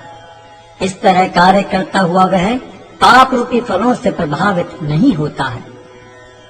जो स्वतः होने वाले लाभ से संतुष्ट रहता है, जो द्वंद्व से मुक्त है और ईर्ष्या नहीं करता, जो सफलता तथा असफलता दोनों में स्थिर रहता है, वह कर्म करता हुआ भी कभी बंधता नहीं। जो पुरुष प्रकृति के गुणों के प्रति अनासक्त है और जो दिव्य ज्ञान में पूर्णतया स्थित है, उसके सारे कर्म ब्रह्म में लीन हो जाते हैं। जो व्यक्ति कृष्ण भावनामृत में पूर्णतया लीन रहता है, उसे अपने आध्यात्मिक कर्मों के योगदान के कारण अवश्य ही भगवत धाम की प्राप्ति होती है, क्योंकि उसमें हवन आध्यात्मिक होता है और हवि भी आध्यात्मिक होती है।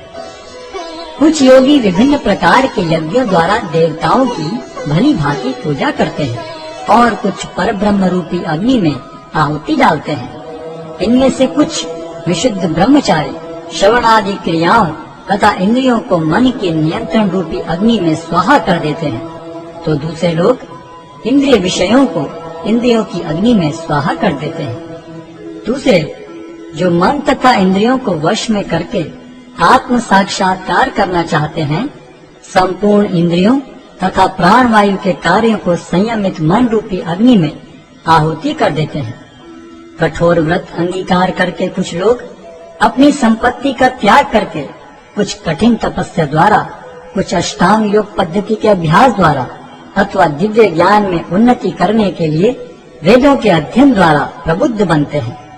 अन्य लोग भी हैं जो समाधि में रहने के लिए श्वास को रोके रहते हैं। वे अपान में प्राण को और प्राण में अपान को रोकने का अभ्यास करते हैं और अंत में प्राण अपान को रोककर समाधि में रहते हैं। अन्य योगी कम भोजन करके प्राण की प्राण में ही आहुति देते हैं। ये सभी यज्ञ करने वाले यज्ञों का अर्थ जानने के कारण पाप कर्मों से मुक्त हो जाते हैं और यज्ञों के फल रूपी अमृत को चखकर परम दिव्य आकाश की ओर बढ़ते जाते हैं। हे कुरुश्रेष्ठ, जब यज्ञ के बिना मनुष्य इस लोक में या तो इस जीवन में ही सुखपूर्वक नहीं रह सकता, तो फिर अगले जन्म में कैसे रह सकेगा। ये विभिन्न प्रकार के यज्ञ वेद सम्मत हैं और ये सभी विभिन्न प्रकार के कर्मों से उत्पन्न हैं। इन्हें इस रूप में जानने पर तुम मुक्त हो जाओगे। हे परम तप, द्रव्य यज्ञ से ज्ञान यज्ञ श्रेष्ठ है। हे पार्थ, अंततो गत्वा सारे कर्म यज्ञों का अवसान दिव्य ज्ञान में होता है। तुम गुरु के पास जाकर सत्य को जानने का प्रयास करो, उनसे विनीत होकर जिज्ञासा करो और उनकी सेवा करो। स्वरूप सिद्ध व्यक्ति तुम्हें ज्ञान प्रदान कर सकते हैं, क्योंकि उन्होंने सत्य का दर्शन किया है। स्वरूप सिद्ध व्यक्ति से वास्तविक ज्ञान प्राप्त कर चुकने पर तुम पुनः कभी ऐसे मोह को प्राप्त नहीं होगे, क्योंकि इस ज्ञान के द्वारा तुम देख सकोगे कि सभी जीव परमात्मा के अंश स्वरूप हैं, अर्थात वे सब मेरे हैं। यदि तुम्हें समस्त पापियों में भी सर्वाधिक पापी समझा जाए, तो भी तुम दिव्य ज्ञान रूपी नाव में स्थित होकर दुख सागर को पार करने में समर्थ होगे। जैसे प्रज्वलित अग्नि ईंधन को भस्म कर देती है, उसी तरह हे अर्जुन, ज्ञान रूपी अग्नि भौतिक कर्मों के समस्त फलों को जला डालती है। इस संसार में दिव्य ज्ञान के समान कुछ भी उदात्त तथा शुद्ध नहीं है। ऐसा ज्ञान समस्त योग का परिपक्व फल है। जो व्यक्ति भक्ति में सिद्ध हो जाता है, वह यथा समय अपने अंतर में इस ज्ञान का आस्वादन करता है। जो श्रद्धालु दिव्य ज्ञान में समर्पित हैं और जिसने इंद्रियों को वश में कर लिया है, वह इस ज्ञान को प्राप्त करने का अधिकारी है और इसे प्राप्त करते ही वह तुरंत आध्यात्मिक शांति को प्राप्त होता है। किंतु जो अज्ञानी तथा श्रद्धा विहीन व्यक्ति शास्त्रों में संदेह करते हैं, वे भगवत भावनामृत नहीं प्राप्त करते, अपितु नीचे गिर जाते हैं। संशयात्मा के लिए न तो इस लोक में न ही परलोक में कोई सुख है। जो व्यक्ति अपने कर्म फलों का परित्याग करते हुए भक्ति करता है और जिसके संशय दिव्य ज्ञान द्वारा विनष्ट हो चुके हैं, वही वास्तव में आत्मपरायण है। हे धनंजय, वह कर्मों के बंधन से नहीं बंधता। अतः तुम्हारे हृदय में अज्ञान के कारण जो संशय उठे हैं, उन्हें ज्ञान रूपी शस्त्र से काट डालो। हे भारत, तुम योग से समन्वित होकर खड़े हो और युद्ध करो।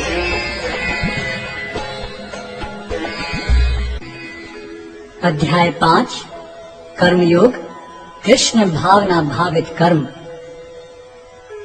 अर्जुन ने कहा, हे कृष्ण, पहले आप मुझसे कर्म त्यागने के लिए कहते हैं और फिर भक्ति पूर्वक कर्म करने का आदेश देते हैं।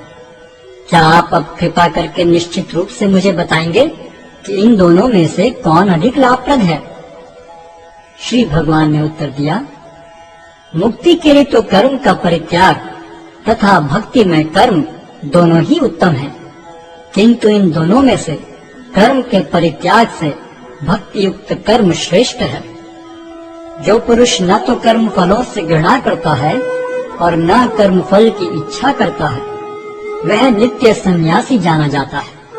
हे महाबाहु अर्जुन, ऐसा मनुष्य समस्त द्वंद्वों से रहित होकर बहुबंधन को पार कर पूर्णतया मुक्त हो जाता है। अज्ञानी ही भक्ति को भौतिक जगत के विश्लेषणात्मक अध्ययन से भिन्न कहते हैं। जो वस्तुतः ज्ञानी है, वे कहते हैं कि जो इनमें से किसी एक मार्ग का भली भांति अनुसरण करता है, वह दोनों के फल प्राप्त कर लेता है। जो यह जानता है कि विश्लेषणात्मक अध्ययन द्वारा प्राप्त स्थान भक्ति द्वारा भी प्राप्त किया जा सकता है, और इस तरह जो सांख्य योग तथा भक्ति योग को एक समान देखता है, वही वस्तुओं को यथारूप में देखता है। भक्ति में लगे बिना केवल समस्त कर्मों का परित्याग करने से कोई सुखी नहीं बन सकता, परंतु भक्ति में लगा हुआ विचारवान व्यक्ति शीघ्र ही परमेश्वर को प्राप्त कर लेता है। जो भक्ति भाव से कर्म करता है, जो विशुद्ध आत्मा है और अपने मन तथा इंद्रियों को वश में रखता है, वह सबों को प्रिय होता है और सभी लोग उसे प्रिय होते हैं। ऐसा व्यक्ति कर्म करता हुआ भी कभी नहीं बनता।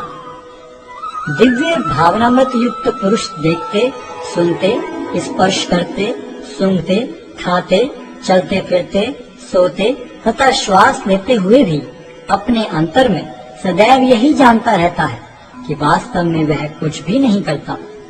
बोलते, त्यागते, ग्रहण करते या आंखें खोलते बंद करते हुए भी वह यह जानता रहता है कि भौतिक इंद्रियां अपने अपने विषयों में प्रवृत्त है और वह इन सब से पृथक है। जो व्यक्ति कर्म फलों को परमेश्वर को समर्पित करके आसक्ति रहित होकर अपना कर्म करता है, वह पाप कर्मों से उसी प्रकार अप्रभावित रहता है जिस प्रकार कमल पत्र जल से अस्पृश रहता है। योगी जन आसक्ति रहित होकर शरीर, मन, बुद्धि तथा इंद्रियों के द्वारा भी केवल शुद्धि के लिए कर्म करते हैं। निश्चल भक्त शुद्ध शांति प्राप्त करता है, क्योंकि वह समस्त कर्म फल मुझे अर्पित कर देता है। किंतु जो व्यक्ति भगवान से युक्त नहीं है और जो अपने श्रम का फल कामी है, वह बंध जाता है।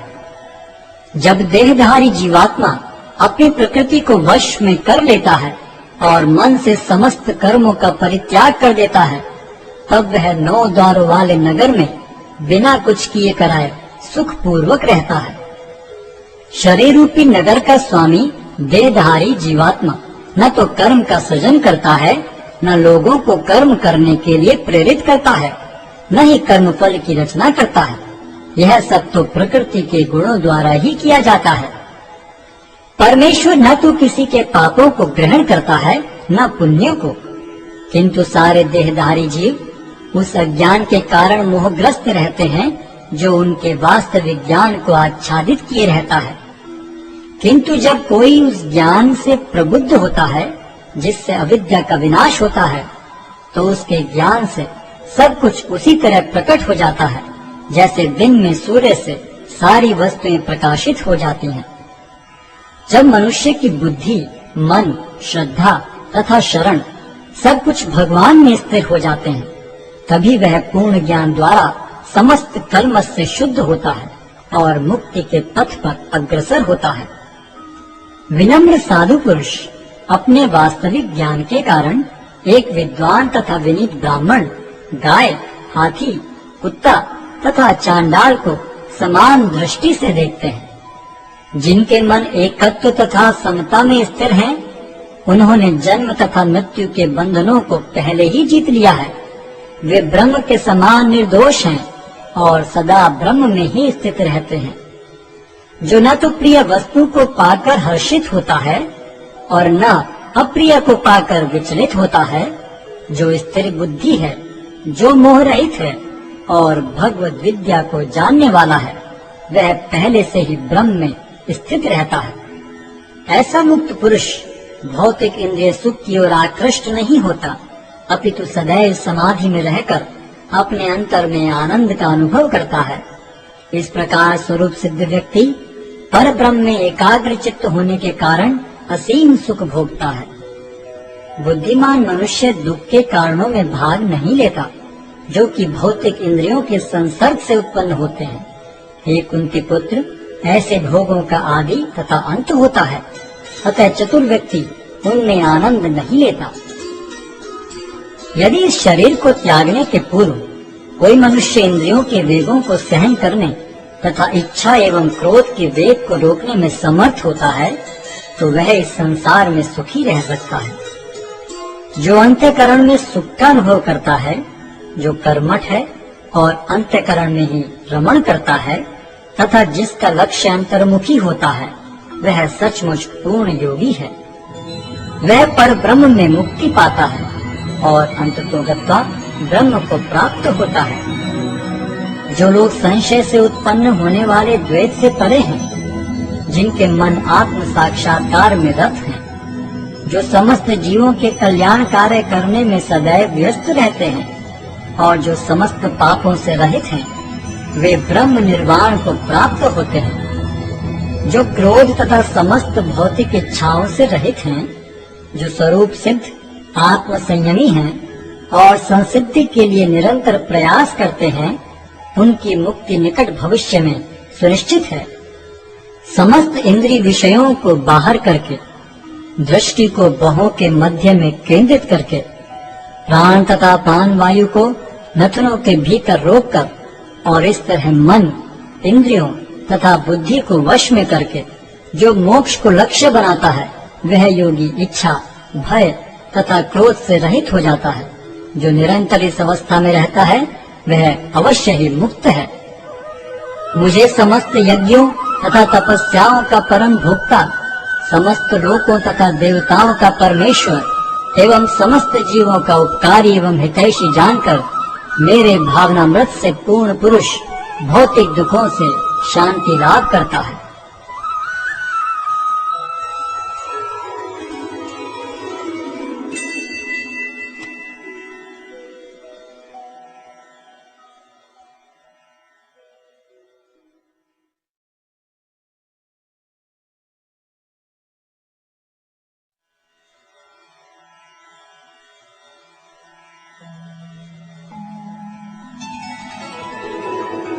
अध्याय 6 ध्यान योग। श्री भगवान ने कहा, जो पुरुष अपने कर्म फल के प्रति अनासक्त है और जो अपने कर्तव्य का पालन करता है, वही सन्यासी और असली योगी है। वह नहीं जो न तो अग्नि जलाता है और न कर्म करता है। हे पांडुपुत्र, जिसे सन्यास कहते हैं, उसे ही तुम योग अर्थात पर ब्रह्म से युक्त होना जानो, क्योंकि इंद्रिय तृप्ति के लिए इच्छा को त्यागे बिना कोई कभी योगी नहीं हो सकता।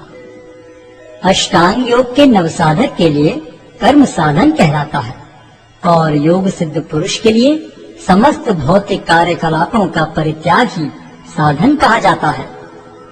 जब कोई पुरुष समस्त भौतिक इच्छाओं का त्याग करके न तो इंद्रिय तृप्ति के लिए कार्य करता है और न सकाम कर्मों में प्रवृत्त होता है, तो वह योगारूढ़ कहलाता है। मनुष्य को चाहिए कि अपने मन की सहायता से अपना उद्धार करे और अपने को नीचे न गिरने दे। यह मनबद्ध जीव का मित्र भी है और शत्रु भी। जिसने मन को जीत लिया है उसके लिए मन सर्वश्रेष्ठ मित्र है, किंतु जो ऐसा नहीं कर पाया उसके लिए मन सबसे बड़ा शत्रु बना रहेगा। जिसने मन को जीत लिया है उसने पहले ही परमात्मा को प्राप्त कर लिया है, क्योंकि उसने शांति प्राप्त कर ली है। ऐसे पुरुष के लिए सुख दुख, सर्दी गर्मी एवं मान अपमान एक से हैं। वह व्यक्ति आत्म साक्षात्कार को प्राप्त तथा योगी कहलाता है, जो अपने अर्जित ज्ञान तथा अनुभूति से पूर्णतया संतुष्ट रहता है। ऐसा व्यक्ति अध्यात्म को प्राप्त तथा जितेंद्रिय कहलाता है। वह सभी वस्तुओं को, चाहे वे कंकड़ हो, पत्थर हो या कि सोना, एक समान देखता है। जब मनुष्य निष्कपट हितैषियों, प्रिय मित्रों, तटस्थों, मध्यस्थों, ईश्वरों, शत्रुओं तथा मित्रों, पुण्यात्माओं एवं पापियों को समान भाव से देखता है तो वह और भी उन्नत माना जाता है। योगी को चाहिए कि वह सदैव अपने शरीर, मन तथा आत्मा को परमेश्वर में लगाए, एकांत स्थान में रहे और बड़ी सावधानी के साथ अपने मन को वश में करे। उसे समस्त आकांक्षाओं तथा संग्रह भाव की इच्छाओं से मुक्त होना चाहिए।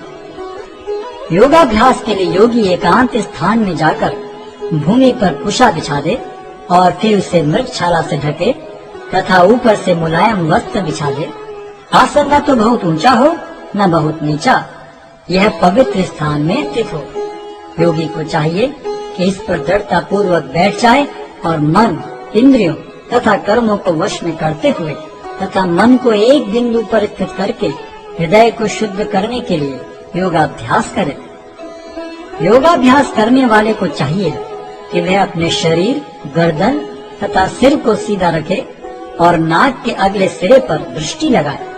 इस प्रकार वह अविचलित तथा दमित मन से, भय रहित, विषयी जीवन से पूर्णतया मुक्त होकर अपने हृदय में मेरा चिंतन करे और मुझे ही अपना चरम लक्ष्य बनाए। इस प्रकार शरीर, मन तथा कर्म में निरंतर संयम का अभ्यास करते हुए संयमित मन वाले योगी को इस भौतिक अस्तित्व की समाप्ति पर भगवत धाम की प्राप्ति होती है।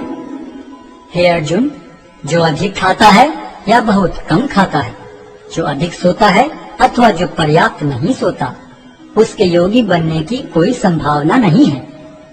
जो खाने, सोने, आमोद प्रमोद तथा काम करने की आदतों में नियमित रहता है, वह योगाभ्यास द्वारा समस्त भौतिक क्लेशों को नष्ट कर सकता है। जब योगी योगाभ्यास द्वारा अपने मानसिक कार्यकलापों को वश में कर लेता है और अध्यात्म में स्थित हो जाता है, अर्थात समस्त भौतिक इच्छाओं से रहित हो जाता है, तब वह योग में सुस्थिर कहा जाता है। जिस प्रकार वायु रहित स्थान में दीपक हिलता डुलता नहीं, उसी तरह जिस योगी का मन वश में होता है वह आत्म तत्व के ध्यान में सदैव स्थिर रहता है। सिद्धि की अवस्था में, जिसे समाधि कहते हैं, मनुष्य का मन योगाभ्यास के द्वारा भौतिक मानसिक क्रियाओं से पूर्णतः संयमित हो जाता है। इस सिद्धि की विशेषता यह है कि मनुष्य शुद्ध मन से अपने को देख सकता है और अपने आप में आनंद उठा सकता है। उस आनंदमय स्थिति में वह दिव्य इंद्रियों द्वारा असीम दिव्य सुख में स्थित रहता है। इस प्रकार स्थापित मनुष्य कभी सत्य से विपत नहीं होता और इस सुख की प्राप्ति हो जाने पर वह इससे बड़ा कोई दूसरा लाभ नहीं मानता। ऐसी स्थिति को पाकर मनुष्य बड़ी से बड़ी कठिनाई में भी विचलित नहीं होता। यह निसंदेह भौतिक संसर्ग से उत्पन्न होने वाले समस्त दुखों से वास्तविक मुक्ति है। मनुष्य को चाहिए कि संकल्प तथा श्रद्धा के साथ योगाभ्यास में लगे और तब से विचलित न हो। उसे चाहिए कि मनोधर्म से उत्पन्न समस्त इच्छाओं को निरपवाद रूप से त्याग दे और इस प्रकार मन के द्वारा सभी ओर से इंद्रियों को वश में करे। धीरे धीरे क्रमशः पूर्ण विश्वास पूर्वक बुद्धि के द्वारा समाधि में स्थित होना चाहिए और इस प्रकार मन को आत्मा में ही स्थित करना चाहिए और अन्य कुछ भी नहीं सोचना चाहिए। मन अपनी चंचलता तथा अस्थिरता के कारण जहाँ कहीं भी विचरण करता हो, मनुष्य को चाहिए कि उसे वहाँ से खींचे और अपने वश में लाए। जिस योगी का मन मुझ में स्थिर रहता है, वह निश्चय ही दिव्य सुख की सर्वोच्च सिद्धि प्राप्त करता है। वह रजोगुण से परे हो जाता है। वह परमात्मा के साथ अपनी गुणात्मक एकता को समझता है और इस प्रकार अपने समस्त विगत कर्मों के फल से निवृत्त हो जाता है। इस प्रकार योगाभ्यास में निरंतर लगा रहकर आत्म संयमी योगी समस्त भौतिक कर्म से मुक्त हो जाता है और भगवान की दिव्य प्रेम भक्ति में परम सुख प्राप्त करता है। वास्तविक योगी समस्त जीवों में मुझको और मुझ में समस्त जीवों को देखता है। निसंदेह स्वरूप सिद्ध व्यक्ति मुझ परमेश्वर को सर्वत्र देखता है। जो मुझे सर्वत्र देखता है और सब कुछ मुझ में देखता है, उसके लिए न तो मैं कभी अदृश्य होता हूँ और न वह मेरे लिए दृश्य होता है। जो योगी मुझे तथा परमात्मा को अभिन्न जानते हुए परमात्मा की भक्ति पूर्वक सेवा करता है, वह हर प्रकार से मुझ में सदैव स्थित रहता है।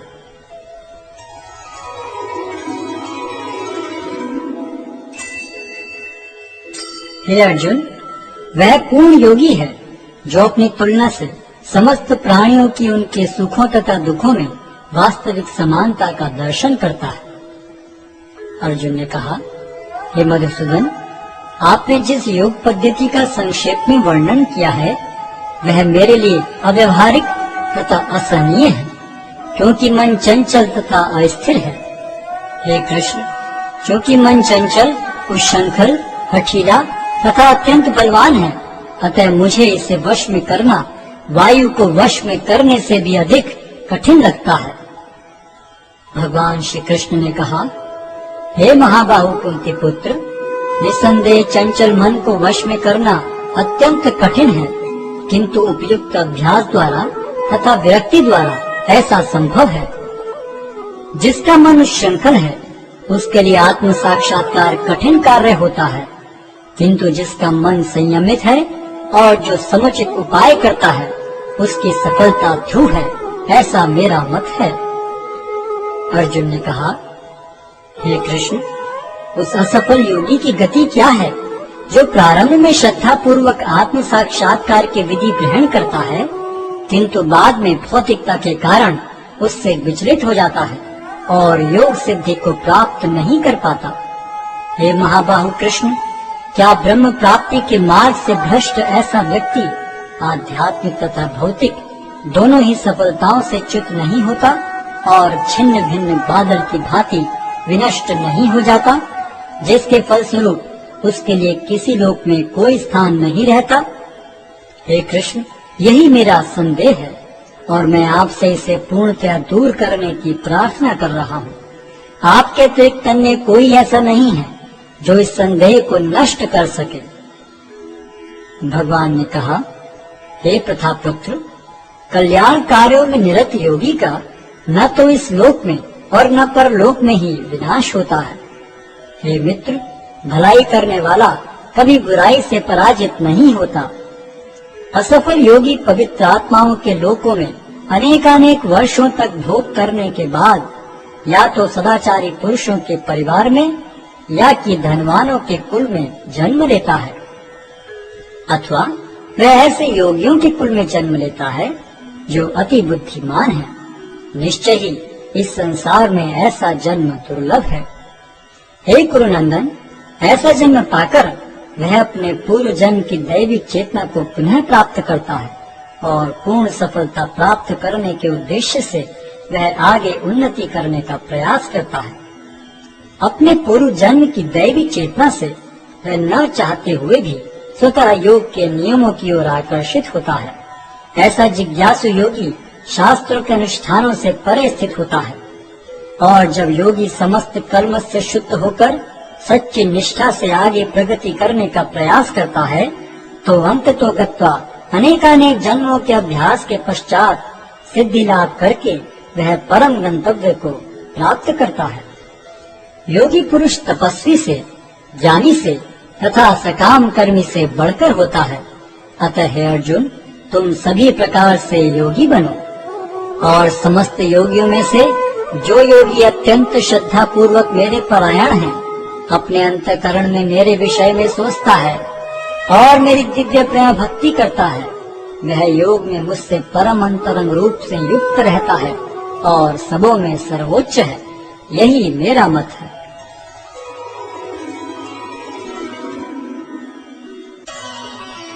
अध्याय 7 भगवत ज्ञान। श्री भगवान ने कहा, हे प्रथापुत्र, अब सुनो कि तुम किस तरह मेरी भावना से पूर्ण होकर और मन को मुझ में आसक्त करके योगाभ्यास करते हुए मुझे पूर्णतया संशय रहित जान सकते हो। अब मैं तुमसे पूर्ण रूप से व्यवहारिक तथा दिव्य ज्ञान कहूँगा। इसे जान लेने पर तुम्हें जानने के लिए और कुछ विशेष नहीं रहेगा। कई हजार मनुष्यों में से कोई एक सिद्धि के लिए प्रयत्नशील होता है और इस तरह सिद्धि प्राप्त करने वालों में से विरला ही कोई एक मुझे वास्तव में जान पाता है।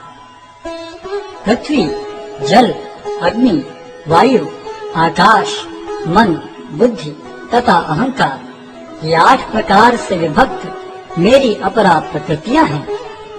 हे महाबाहु अर्जुन, इनके अतिरिक्त मेरी एक अन्य पराशक्ति है जो उन जीवों से युक्त है जो इस भौतिक अपरा प्रकृति के साधनों का विदोहन कर रहे हैं।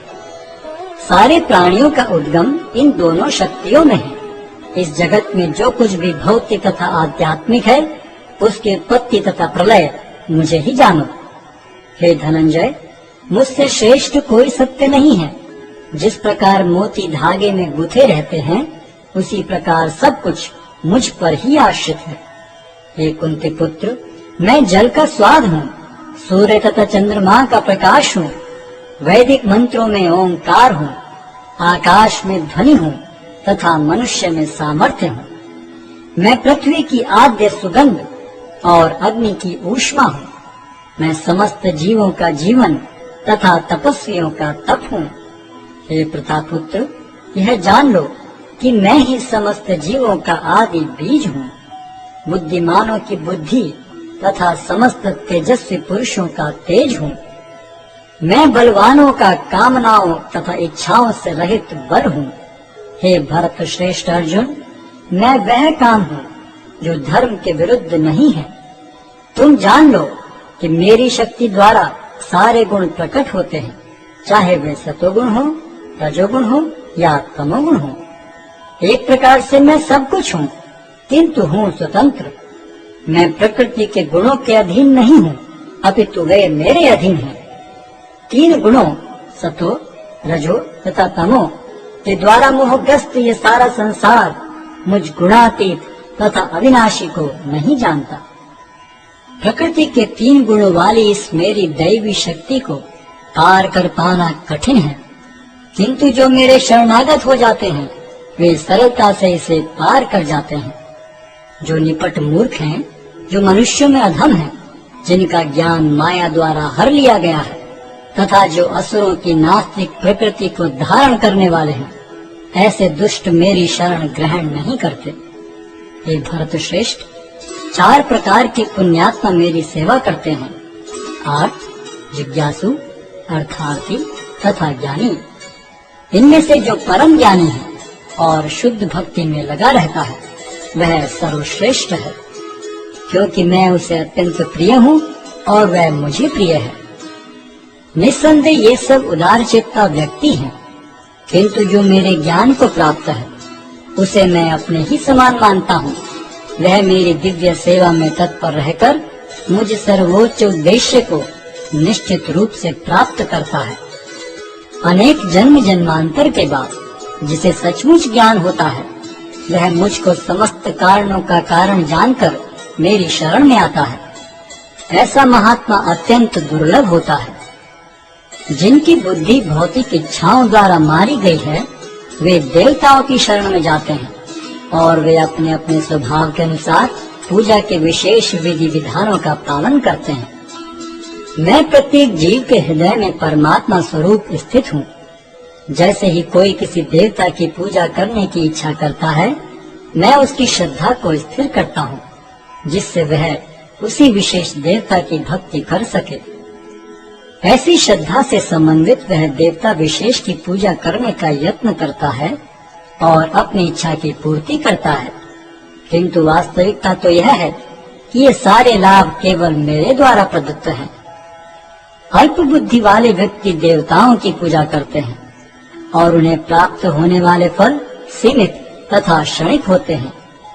देवताओं की पूजा करने वाले देवलोक को जाते हैं, किंतु मेरे भक्त अंततः मेरे परम धाम को प्राप्त होते हैं। बुद्धिहीन मनुष्य मुझको ठीक से न जानने के कारण सोचते हैं कि मैं भगवान कृष्ण पहले निराकार था और अब मैंने इस स्वरूप को धारण किया है। वे अपने अल्प ज्ञान के कारण मेरी अविनाशी तथा सर्वोच्च प्रकृति को नहीं जान पाते। मैं मूर्खों तथा अल्पज्ञों के लिए कभी भी प्रकट नहीं हूँ। उनके लिए तो मैं अपनी अंतरंग शक्ति द्वारा आच्छादित रहता हूँ, अतः वे ये नहीं जान पाते कि मैं अजन्मा तथा अविनाशी हूँ। हे अर्जुन, श्री भगवान होने के नाते मैं जो कुछ भूतकाल में घटित हो चुका है, जो वर्तमान में घटित हो रहा है और जो आगे होने वाला है, वह सब कुछ जानता हूँ। मैं समस्त जीवों को भी जानता हूँ, किंतु मुझे कोई नहीं जानता। हे भरतवंशी, हे शत्रु विजेता, समस्त जीव जन्म लेकर इच्छा तथा घृणा से उत्पन्न द्वंद्वों से मोहग्रस्त होकर मोह को प्राप्त होते हैं। जिन मनुष्यों ने पूर्व जन्मों में तथा इस जन्म में पुण्य कर्म किए और जिनके पाप कर्मों का पूर्णतः उच्छेदन हो चुका है, वे मोह के द्वंद्वों से मुक्त हो जाते हैं और वे संकल्प पूर्वक मेरी सेवा में तत्पर होते हैं।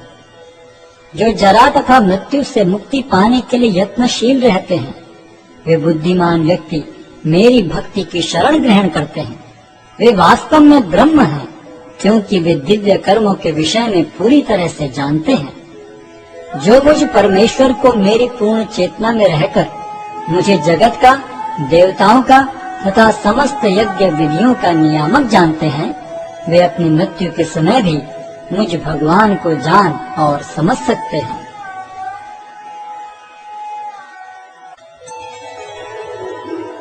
अध्याय 8 भगवत प्राप्ति। अर्जुन ने कहा, हे भगवान, हे पुरुषोत्तम, ब्रह्म क्या है, आत्मा क्या है, सकाम कर्म क्या है, यह भौतिक जगत क्या है तथा देवता क्या है? कृपा करके यह सब मुझे बताइए। हे मधुसूदन, यज्ञ का स्वामी कौन है और वह शरीर में कैसे रहता है, और मृत्यु के समय भक्ति में लगे रहने वाले आपको कैसे जान पाते हैं? भगवान ने कहा, अविनाशी और दिव्य जीव ब्रह्म कहलाता है और उसका नित्य स्वभाव अध्यात्म या आत्म कहलाता है। जीवों के भौतिक शरीर से संबंधित गतिविधि कर्म या सकाम कर्म कहलाती है। ये देहधारियों में श्रेष्ठ, निरंतर परिवर्तनशील यह भौतिक प्रकृति अधिभूत कहलाती है। भगवान का विराट रूप, जिसमें सूर्य तथा चंद्र जैसे समस्त देवता सम्मिलित हैं, अधिदैव कहलाता है तथा प्रत्येक देहधारी के हृदय में परमात्मा स्वरूप स्थित मैं परमेश्वर अधियज्ञ कहलाता है। और जीवन के अंत में जो केवल मेरा स्मरण करते हुए शरीर का त्याग करता है, वह तुरंत मेरे स्वभाव को प्राप्त करता है। इसमें रंच मात्र भी संदेह नहीं है। हे कुंती पुत्र, शरीर त्याग के समय मनुष्य जिस जिस भाव का स्मरण करता है, वह उस भाव को निश्चित रूप से प्राप्त होता है। अतएव हे अर्जुन, तुम्हें सदैव कृष्ण रूप में मेरा चिंतन करना चाहिए और साथ ही युद्ध करने के कर्तव्य को भी पूरा करना चाहिए। अपने कर्मों को मुझे समर्पित करके तथा अपने मन एवं बुद्धि को मुझ में स्थिर करके तुम निश्चित रूप से मुझे प्राप्त कर सकोगे। हे पार्थ, जो व्यक्ति मेरा स्मरण करने में अपना मन निरंतर लगाए रखकर अविचलित भाव से भगवान के रूप में मेरा ध्यान करता है, वह मुझको अवश्य ही प्राप्त होता है। मनुष्य को चाहिए कि परम पुरुष का ध्यान सर्वज्ञ, पुरातन, नियंता, लघुतम से भी लघुतर, प्रत्येक का पालन करता, समस्त भौतिक बुद्धि से परे, अचिंत्य तथा नित्य पुरुष के रूप में करे। वे सूर्य की भांति तेजवान हैं और इस भौतिक प्रकृति से परे दिव्य रूप हैं। मृत्यु के समय जो व्यक्ति अपने प्राण को भवों के मध्य स्थिर कर लेता है और योग शक्ति के द्वारा अविचलित मन से पूर्ण भक्ति के साथ परमेश्वर के स्मरण में अपने को लगाता है, वह निश्चित रूप से भगवान को प्राप्त होता है। जो वेदों के ज्ञाता हैं, जो ओंकार का उच्चारण करते हैं और जो संन्यास आश्रम के बड़े बड़े मुनि हैं, वे ब्रह्म में प्रवेश करते हैं। ऐसी सिद्धि की इच्छा करने वाले ब्रह्मचर्य व्रत का अभ्यास करते हैं। अब मैं तुम्हें वह विधि बताऊंगा जिससे कोई भी व्यक्ति मुक्ति लाभ कर सकता है। इस योगाभ्यास में स्थित होकर तथा अक्षरों के परम संयोग यानी ओंकार का उच्चारण करते हुए यदि कोई भगवान का चिंतन करता है और अपने शरीर का त्याग करता है तो वह निश्चित रूप से आध्यात्मिक लोकों को जाता है। हे अर्जुन, जो अनन्य भाव से निरंतर मेरा स्मरण करता है उसके लिए मैं सुलभ हूँ, क्योंकि वह मेरी भक्ति में प्रवृत्त रहता है। मुझे प्राप्त करके महापुरुष जो भक्ति योगी हैं, कभी भी दुखों से पूर्ण इस अनित्य जगत में नहीं लौटते, क्योंकि उन्हें परम सिद्धि प्राप्त हो चुकी होती है। इस जगत में सर्वोच्च लोक से लेकर निम्नतर सारे लोग दुखों के घर हैं, जहाँ जन्म तथा मरण का चक्कर लगा रहता है। किंतु हे कुंती पुत्र, जो मेरे धाम को प्राप्त कर लेता है वह फिर कभी जन्म नहीं लेता। मानवीय गणना के अनुसार 1000 युग मिलकर ब्रह्मा का एक दिन बनता है और इतनी ही बड़ी ब्रह्मा की रात्रि भी होती है। ब्रह्मा के दिन के शुभारंभ में सारे जीव अव्यक्त अवस्था से व्यक्त होते हैं और फिर जब रात्रि आती है तो वे पुनः अव्यक्त में विलीन हो जाते हैं।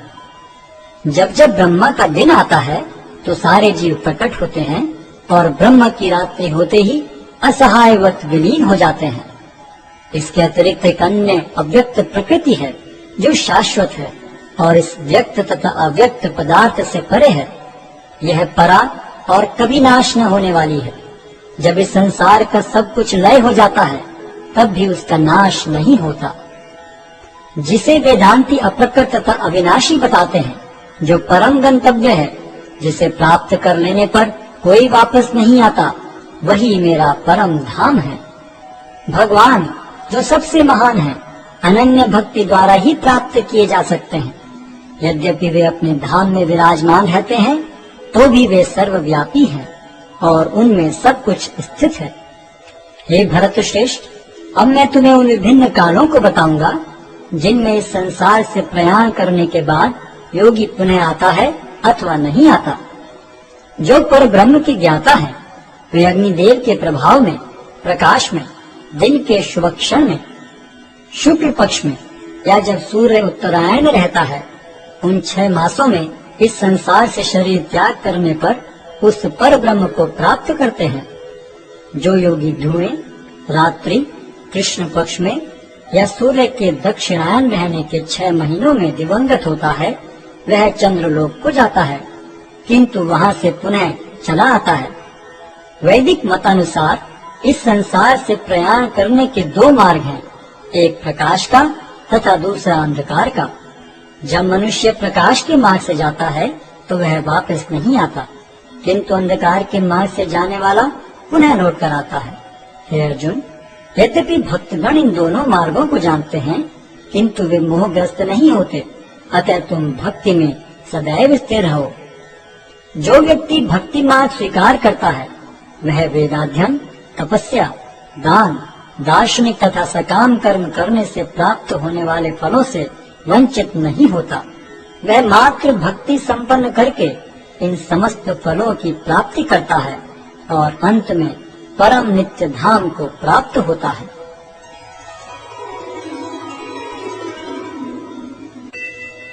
अध्याय 9 परम गुह्य ज्ञान।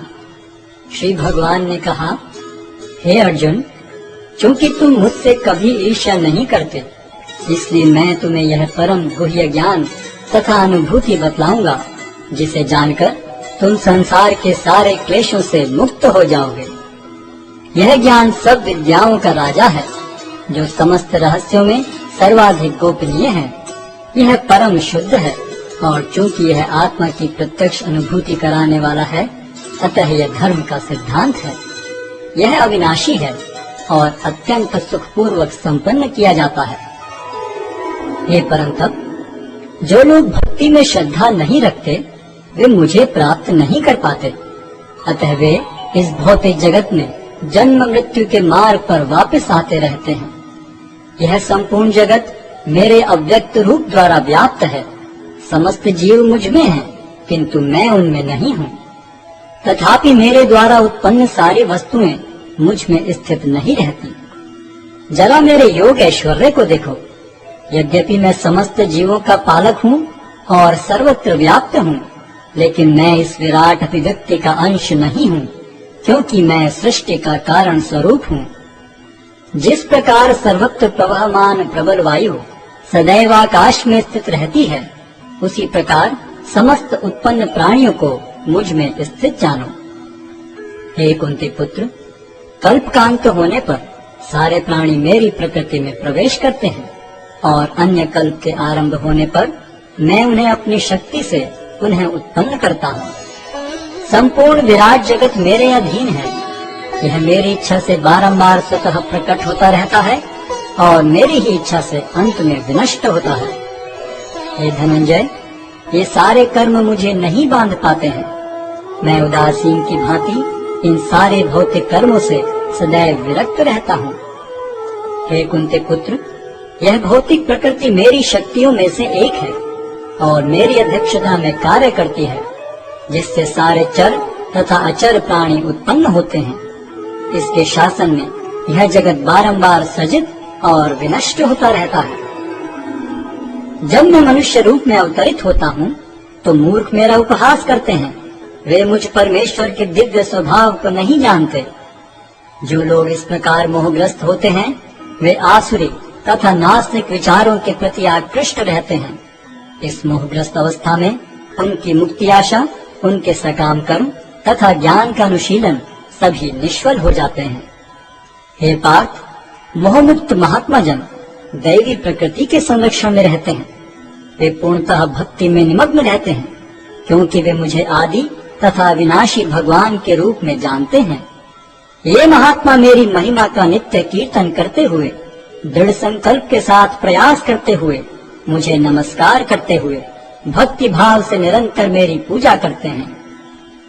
अन्य लोग जो ज्ञान के अनुशीलन द्वारा यज्ञ में लगे रहते हैं, वे भगवान की पूजा उनके अद्वय रूप में, विविध रूपों में तथा विश्व रूप में करते हैं। किंतु मैं ही कर्म कांड, मैं ही यज्ञ, पितरों को दिया जाने वाला तर्पण, औषधि, दिव्य ध्वनि, घी, अग्नि तथा आहुति हूँ। मैं इस ब्रह्मांड का पिता, माता, आश्रय तथा पितामह हूँ। मैं ज्ञेय, शुद्धिकर्ता तथा ओंकार हूँ। मैं ऋग्वेद, सामवेद तथा यजुर्वेद भी हूँ। मैं ही लक्ष्य, पालन करता, स्वामी, साक्षी, धाम, शरण स्थली तथा अत्यंत प्रिय मित्र हूँ। मैं सृष्टि तथा प्रलय, सबका आधार, आश्रय तथा अविनाशी बीज भी हूँ। हे अर्जुन, मैं ही ताप प्रदान करता हूँ और वर्षा को रोकता तथा लाता हूँ। मैं अमृत हूँ और साक्षात मृत्यु भी हूँ। आत्मा तथा पदार्थ दोनों मुझ ही में हैं। जो वेदों का अध्ययन करते तथा सोमरस का पान करते हैं, वे स्वर्ग प्राप्ति की गवेषणा करते हुए अप्रत्यक्ष रूप से मेरी पूजा करते हैं। वे पाप कर्मों से शुद्ध होकर इंद्र के पवित्र स्वर्गिक धाम में जन्म लेते हैं, जहाँ वे देवताओं का सा आनंद भोगते हैं। इस प्रकार जब वे विस्तृत स्वर्गिक इंद्रिय सुख को भोग लेते हैं और उनके पुण्य कर्मों के फल क्षीण हो जाते हैं, तो वे इस मृत्यु लोक में पुनः लौट आते हैं। इस प्रकार जो तीनों वेदों के सिद्धांतों में दृढ़ रहकर इंद्रिय सुख की गवेषणा करते हैं, उन्हें जन्म मृत्यु का चक्र ही मिल पाता है। किंतु जो लोग अनन्य भाव से मेरे दिव्य स्वरूप का ध्यान करते हुए निरंतर मेरी पूजा करते हैं, उनकी जो आवश्यकताएं होती हैं उन्हें मैं पूरा करता हूँ और जो कुछ उनके पास है उसकी रक्षा करता हूँ। हे कुंती पुत्र, जो लोग अन्य देवताओं के भक्त हैं और उनकी श्रद्धा पूर्वक पूजा करते हैं, वास्तव में वे भी मेरी ही पूजा करते हैं, किंतु वे यह त्रुटिपूर्वक ढंग से करते हैं। मैं ही समस्त यज्ञों का एकमात्र भोक्ता तथा स्वामी हूँ। अतः जो लोग मेरे वास्तविक दिव्य स्वभाव को नहीं पहचान पाते वे नीचे गिर जाते हैं। जो देवताओं की पूजा करते हैं वे देवताओं के बीच जन्म लेंगे। जो पितरों को पूजते हैं वे पितरों के पास जाते हैं।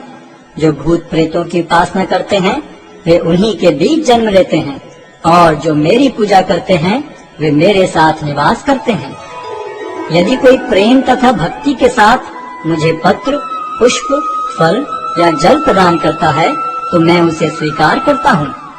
हे कुंती पुत्र, तुम जो कुछ करते हो, जो कुछ खाते हो, जो कुछ अर्पित करते हो या दान देते हो और जो भी तपस्या करते हो उसे मुझे अर्पित करते हुए करो। इस तरह तुम कर्म के बंधन तथा इसके शुभाशुभ फलों से मुक्त हो सकोगे। इस संन्यास योग में अपने चित्त को स्थिर करके तुम मुक्त होकर मेरे पास आ सकोगे। मैं न तो किसी से द्वेष करता हूँ, न ही किसी के साथ पक्षपात करता हूँ।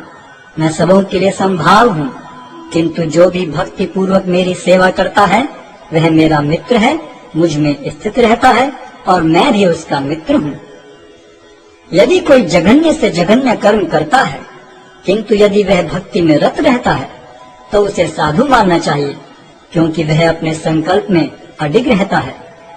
वह तुरंत धर्मात्मा बन जाता है और स्थायी शांति को प्राप्त होता है। हे कुंती पुत्र, निडर होकर घोषणा कर दो कि मेरे भक्त का कभी विनाश नहीं होता है।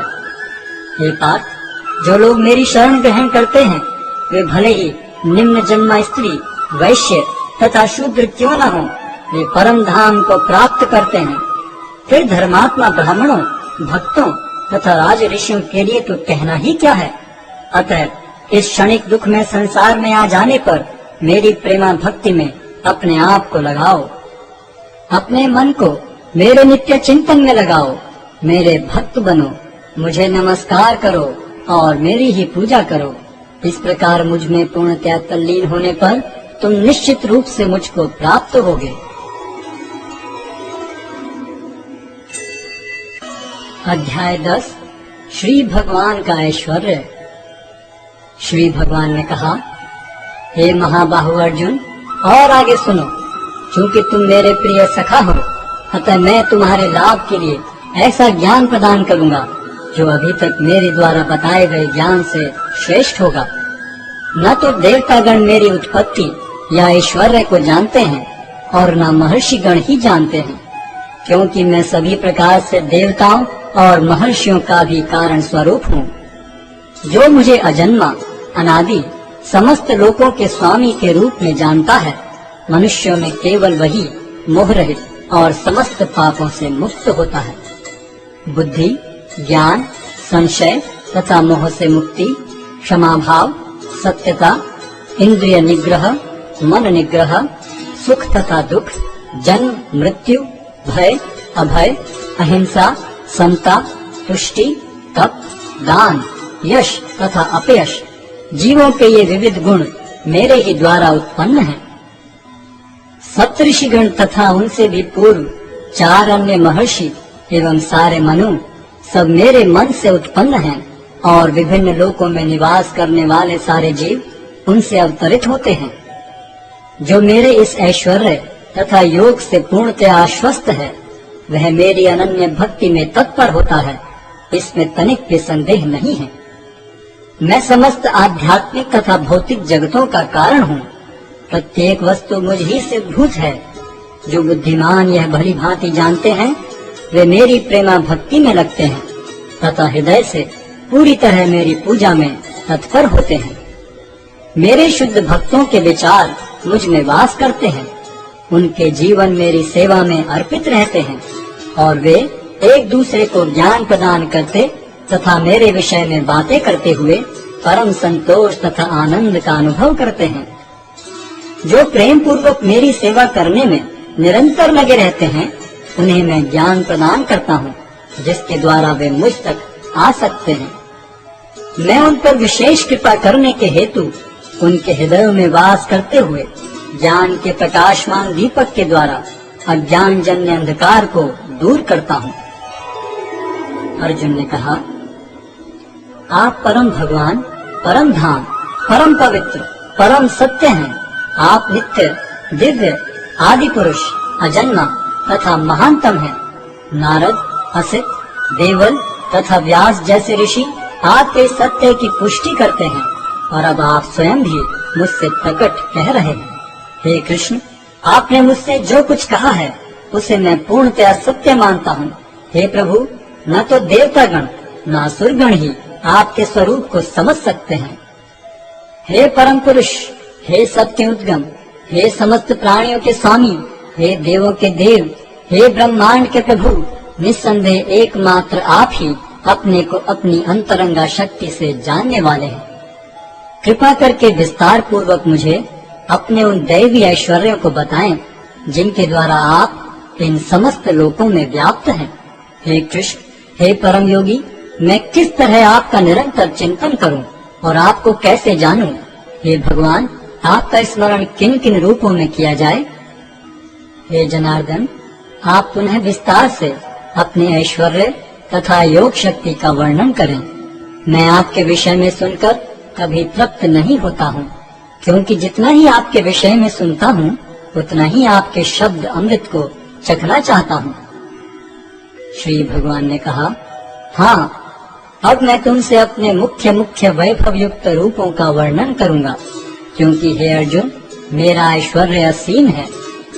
हे अर्जुन, मैं समस्त जीवों के हृदयों में स्थित परमात्मा हूँ। मैं ही समस्त जीवों का आदि, मध्य तथा अंत हूँ।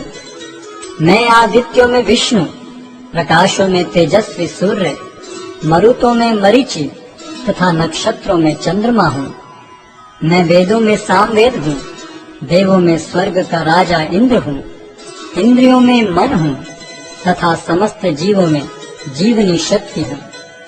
मैं समस्त रुद्रों में शिव हूँ, यक्षों तथा राक्षसों में संपत्ति का देवता कुबेर हूँ, वसुओं में अग्नि हूँ और समस्त पर्वतों में मेरु हूँ।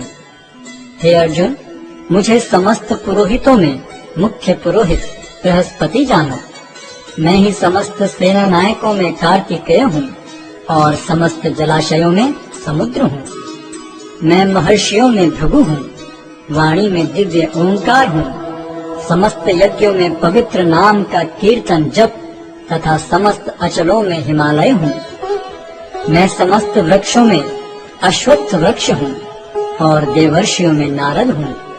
मैं गंधर्वों में चित्ररथ हूँ और सिद्ध पुरुषों में कपिल मुनि हूँ।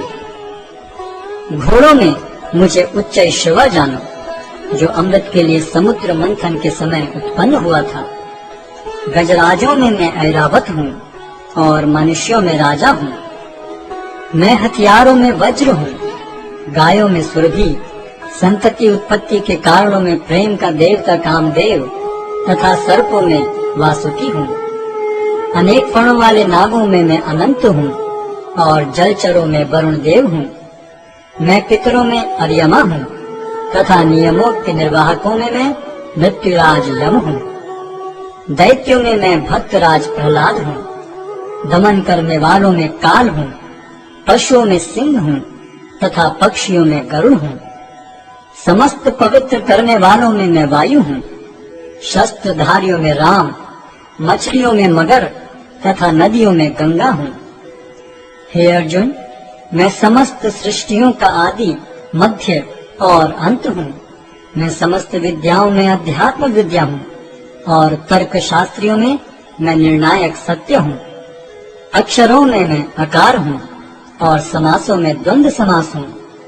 मैं शाश्वत काल भी हूँ और सृष्टाओं में ब्रह्मा हूँ।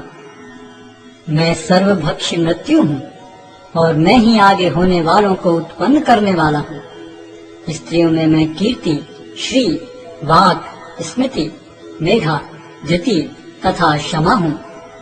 मैं सामवेद के गीतों में बृहद साम हूँ और छंदों में गायत्री हूँ। समस्त महीनों में मैं मार्गशीर्ष तथा समस्त ऋतुओं में फूल खिलाने वाली वसंत ऋतु हूँ। मैं छलियों में जुआ हूँ और तेजस्वियों में तेज हूँ। मैं विजय हूँ, साहस हूँ और बलवानों का बल हूँ। मैं वृष्णि वंशियों में वासुदेव और पांडवों में अर्जुन हूँ। मैं समस्त मुनियों में व्यास तथा महान विचारकों में उष्णा हूँ। अराजकता का दमन करने वाले समस्त साधनों में से मैं दंड हूँ, और जो विजय के आकांक्षी हैं उनकी मैं नीति हूँ।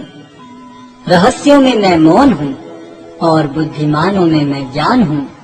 यही नहीं हे अर्जुन, मैं समस्त सृष्टि का जनक बीज हूँ। ऐसा चर तथा अचर कोई भी प्राणी नहीं है जो मेरे बिना रह सके। हे परंतप, मेरी दैवी विभूतियों का अंत नहीं है। मैंने तुमसे जो कुछ कहा वह तो मेरी अनंत विभूतियों का संकेत मात्र है। तुम जान लो कि सारा ऐश्वर्य, सौंदर्य तथा तेजस्वी सृष्टियां मेरे तेज के एक स्फुल्लिंग मात्र से उद्भूत हैं। किंतु हे अर्जुन, इस सारे विशद ज्ञान की आवश्यकता क्या है? मैं तो अपने एक अंश मात्र से संपूर्ण ब्रह्मांड में व्याप्त होकर इसको धारण करता हूँ। अध्याय 11 विराट रूप। अर्जुन ने कहा, आपने जिन अत्यंत गुह्य आध्यात्मिक विषयों का मुझे उपदेश दिया है, उसे सुनकर अब मेरा मोह दूर हो गया है। हे कमल नयन, मैंने आपसे प्रत्येक जीव की उत्पत्ति तथा लय के विषय में विस्तार से सुना है और आपकी अक्षय महिमा का अनुभव किया है। हे पुरुषोत्तम, हे परमेश्वर, यद्यपि आपको मैं अपने समक्ष आपके द्वारा वर्णित आपके वास्तविक रूप में देख रहा हूँ, किंतु मैं यह देखने का इच्छुक हूँ कि आप इस दृश्य जगत में किस प्रकार प्रविष्ट हुए हैं। मैं आपके उसी रूप का दर्शन करना चाहता हूँ।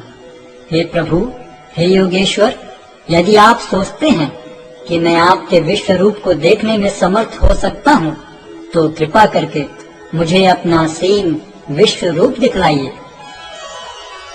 भगवान ने कहा, हे अर्जुन, हे पार्थ, अब तुम मेरे ऐश्वर्य को सैकड़ों हजारों प्रकार के दैवी तथा विविध रंगों वाले रूपों को देखो। हे भारत, लो, तुम आदित्यों, वसुओं, रुद्रों, अश्विनी कुमारों तथा अन्य देवताओं के विभिन्न रूपों को यहाँ देखो। तुम ऐसे अनेक आश्चर्यमय रूपों को देखो जिन्हें पहले किसी ने न तो कभी देखा है न सुना है। हे अर्जुन, तुम जो भी देखना चाहो उसे तत्क्षण मेरे इस शरीर में देखो। तुम इस समय तथा भविष्य में भी जो भी देखना चाहते हो उसको यह विश्व रूप दिखाने वाला है। यहाँ एक ही स्थान पर चर अचर सब कुछ है, किंतु तुम मुझे अपनी आँखों से नहीं देख सकते। अतः मैं तुम्हें दिव्य आंखें दे रहा हूँ। अब मेरे योग ऐश्वर्य को देखो। संजय ने कहा, हे राजा, इस प्रकार कहकर महायोगेश्वर भगवान ने अर्जुन को अपना विश्व रूप दिखलाया। अर्जुन ने उस विश्व रूप में असंख्य मुख, असंख्य नेत्र तथा असंख्य आश्चर्य में दृश्य देखे। यह रूप अनेक दैवी आभूषणों से अलंकृत था और अनेक दैवी हथियार उठाए हुए था। यह दैवी मालाएं तथा वस्त्र धारण किए था और उस पर अनेक दिव्य सुगंधियां लगी थी। सब कुछ आश्चर्यमय, तेजमय, असीम तथा सर्वत्र व्याप्त था। यदि आकाश में हजारों सूर्य एक साथ उदय हों, तो उनका प्रकाश शायद परम पुरुष के इस विश्व रूप के तेज की समता कर सके। उस समय अर्जुन भगवान के विश्व रूप में एक ही स्थान पर स्थित हजारों भागों में विभक्त ब्रह्मांड के अनंत अंशों को देख सका। तब मोहग्रस्त एवं आश्चर्यचकित रोमांचित हुए अर्जुन ने प्रणाम करने के लिए मस्तक झुकाया और वह हाथ जोड़कर भगवान से प्रार्थना करने लगा। अर्जुन ने कहा, हे भगवान कृष्ण, मैं आपके शरीर में सारे देवताओं तथा अन्य विविध जीवों को एकत्र देख रहा हूँ। मैं कमल पर आसीन ब्रह्मा, शिव जी तथा समस्त ऋषियों एवं दिव्य सर्पों को देख रहा हूँ। हे विश्वेश्वर, हे विश्वरूप, मैं आपके शरीर में अनेकानेक हाथ, पेट, मुंह तथा आंखें देख रहा हूँ, जो सर्वत्र फैले हैं और जिनका अंत नहीं है। आप में न अंत दिखता है, न मध्य और न आदि। आपके रूप को उसके चकाचौंध तेज के कारण देख पाना कठिन है, क्योंकि वह प्रज्वलित अग्नि की भांति अथवा सूर्य के अपार प्रकाश की भांति चारों ओर फैल रहा है। तो भी मैं इस तेजोमय रूप को सर्वत्र देख रहा हूँ, जो अनेक मुकुटों, गदाओं तथा चक्रों से विभूषित है। आप परम आद्य ज्ञेय वस्तु हैं। आप इस ब्रह्मांड के परम आधार हैं। आप अव्यय तथा पुराण पुरुष हैं। आप सनातन धर्म के पालक भगवान हैं। यही मेरा मत है। आप आदि, मध्य तथा अंत से रहित हैं। आपका यश अनंत है। आपकी असंख्य भुजाएं हैं और सूर्य तथा चंद्रमा आपकी आंखें हैं। मैं आपके मुख से प्रज्वलित अग्नि निकलते और आपके तेज से इस संपूर्ण ब्रह्मांड को जलते हुए देख रहा हूँ। यद्यपि आप एक हैं, किंतु आप आकाश तथा सारे लोकों एवं उनके बीच के समस्त अवकाश में व्याप्त हैं। हे महापुरुष, आपके इस अद्भुत तथा भयानक रूप को देखकर सारे लोग भयभीत हैं। देवों का सारा समूह आपकी शरण ले रहा है और आप में प्रवेश कर रहा है। उनमें से कुछ अत्यंत भयभीत होकर हाथ जोड़े आपकी प्रार्थना कर रहे हैं। महर्षियों तथा सिद्धों के समूह कल्याण हो कहकर वैदिक स्तोत्रों का पाठ करते हुए आपकी स्तुति कर रहे हैं। शिव के विविध रूप आदित्यगण, वसु, साध्य, विश्वदेव, दोनों अश्विनी कुमार, मरुदगण, पितृगण, गंधर्व, यक्ष, असुर तथा सिद्धदेव सभी आपको आश्चर्यपूर्वक देख रहे हैं। हे महाबाहु, आपके इस अनेक मुख, नेत्र, बाहु, जंघा, पांव, पेट तथा भयानक दांतों वाले विराट रूप को देखकर देवतागण सहित सभी लोग अत्यंत विचलित हैं और उन्हीं की तरह मैं भी हूँ। हे सर्वव्यापी विष्णु, नाना ज्योतिर्मय रंगों से युक्त आपको आकाश का स्पर्श करते, मुख फैलाए तथा बड़ी बड़ी चमकती आंखें निकाले देखकर भय से मेरा मन विचलित है। मैं न तो धैर्य धारण कर पा रहा हूँ, न मानसिक संतुलन ही पा रहा हूँ। हे देवेश, हे जगन निवास, आप मुझ पर प्रसन्न हो। मैं इस प्रकार से आपके प्रलयाग्नि स्वरूप मुखों को तथा विकराल दांतों को देखकर अपना संतुलन नहीं रख पा रहा। मैं सब ओर से मोहग्रस्त हो रहा हूँ। धृतराष्ट्र के सारे पुत्र अपने समस्त सहायक राजाओं सहित तथा भीष्म, द्रोण, कर्ण एवं हमारे प्रमुख योद्धा भी आपके विकराल मुख में प्रवेश कर रहे हैं। उनमें से कुछ के शिरों को तो मैं आपके दांतों के बीच चूर्णित हुआ देख रहा हूँ। जिस प्रकार नदियों की अनेक तरंगें समुद्र में प्रवेश करती हैं, उसी प्रकार ये समस्त महान योद्धा भी आपके प्रज्वलित मुखों में प्रवेश कर रहे हैं। मैं समस्त लोगों को पूर्ण वेग से आपके मुख में उसी प्रकार प्रविष्ट होते देख रहा हूँ, जिस प्रकार पतंगे अपने विनाश के लिए प्रज्वलित अग्नि में कूद पड़ते हैं। हे विष्णु, मैं देखता हूँ कि आप अपने प्रज्वलित मुखों से सभी दिशाओं के लोगों को निगले जा रहे हैं। आप सारे ब्रह्मांड को अपने तेज से आपूरित करके अपनी विकराल झुलसाती किरणों सहित प्रकट हो रहे हैं। हे देवेश, कृपा करके मुझे बतलाइए कि इतने उग्र रूप में आप कौन हैं? मैं आपको नमस्कार करता हूँ। कृपा करके मुझ पर प्रसन्न हो। आप आदि भगवान हैं। मैं आपको जानना चाहता हूँ, क्योंकि मैं नहीं जान पा रहा हूँ कि आपका प्रयोजन क्या है। भगवान ने कहा, समस्त जगतों को विनष्ट करने वाला काल मैं हूँ और मैं यहाँ समस्त लोगों का विनाश करने के लिए आया हूँ। तुम्हारे सिवा दोनों पक्षों के सारे योद्धा मारे जाएंगे। अतः उठो, लड़ने के लिए तैयार हो और यश अर्जित करो। अपने शत्रुओं को जीतकर संपन्न राज्य का भोग करो। ये सब मेरे द्वारा पहले ही मारे जा चुके हैं। और हे सव्यसाची, तुम तो युद्ध में केवल निमित्त मात्र हो सकते हो। द्रोण, भीष्म, जयद्रथ, कर्ण तथा अन्य महान योद्धा पहले ही मेरे द्वारा मारे जा चुके हैं।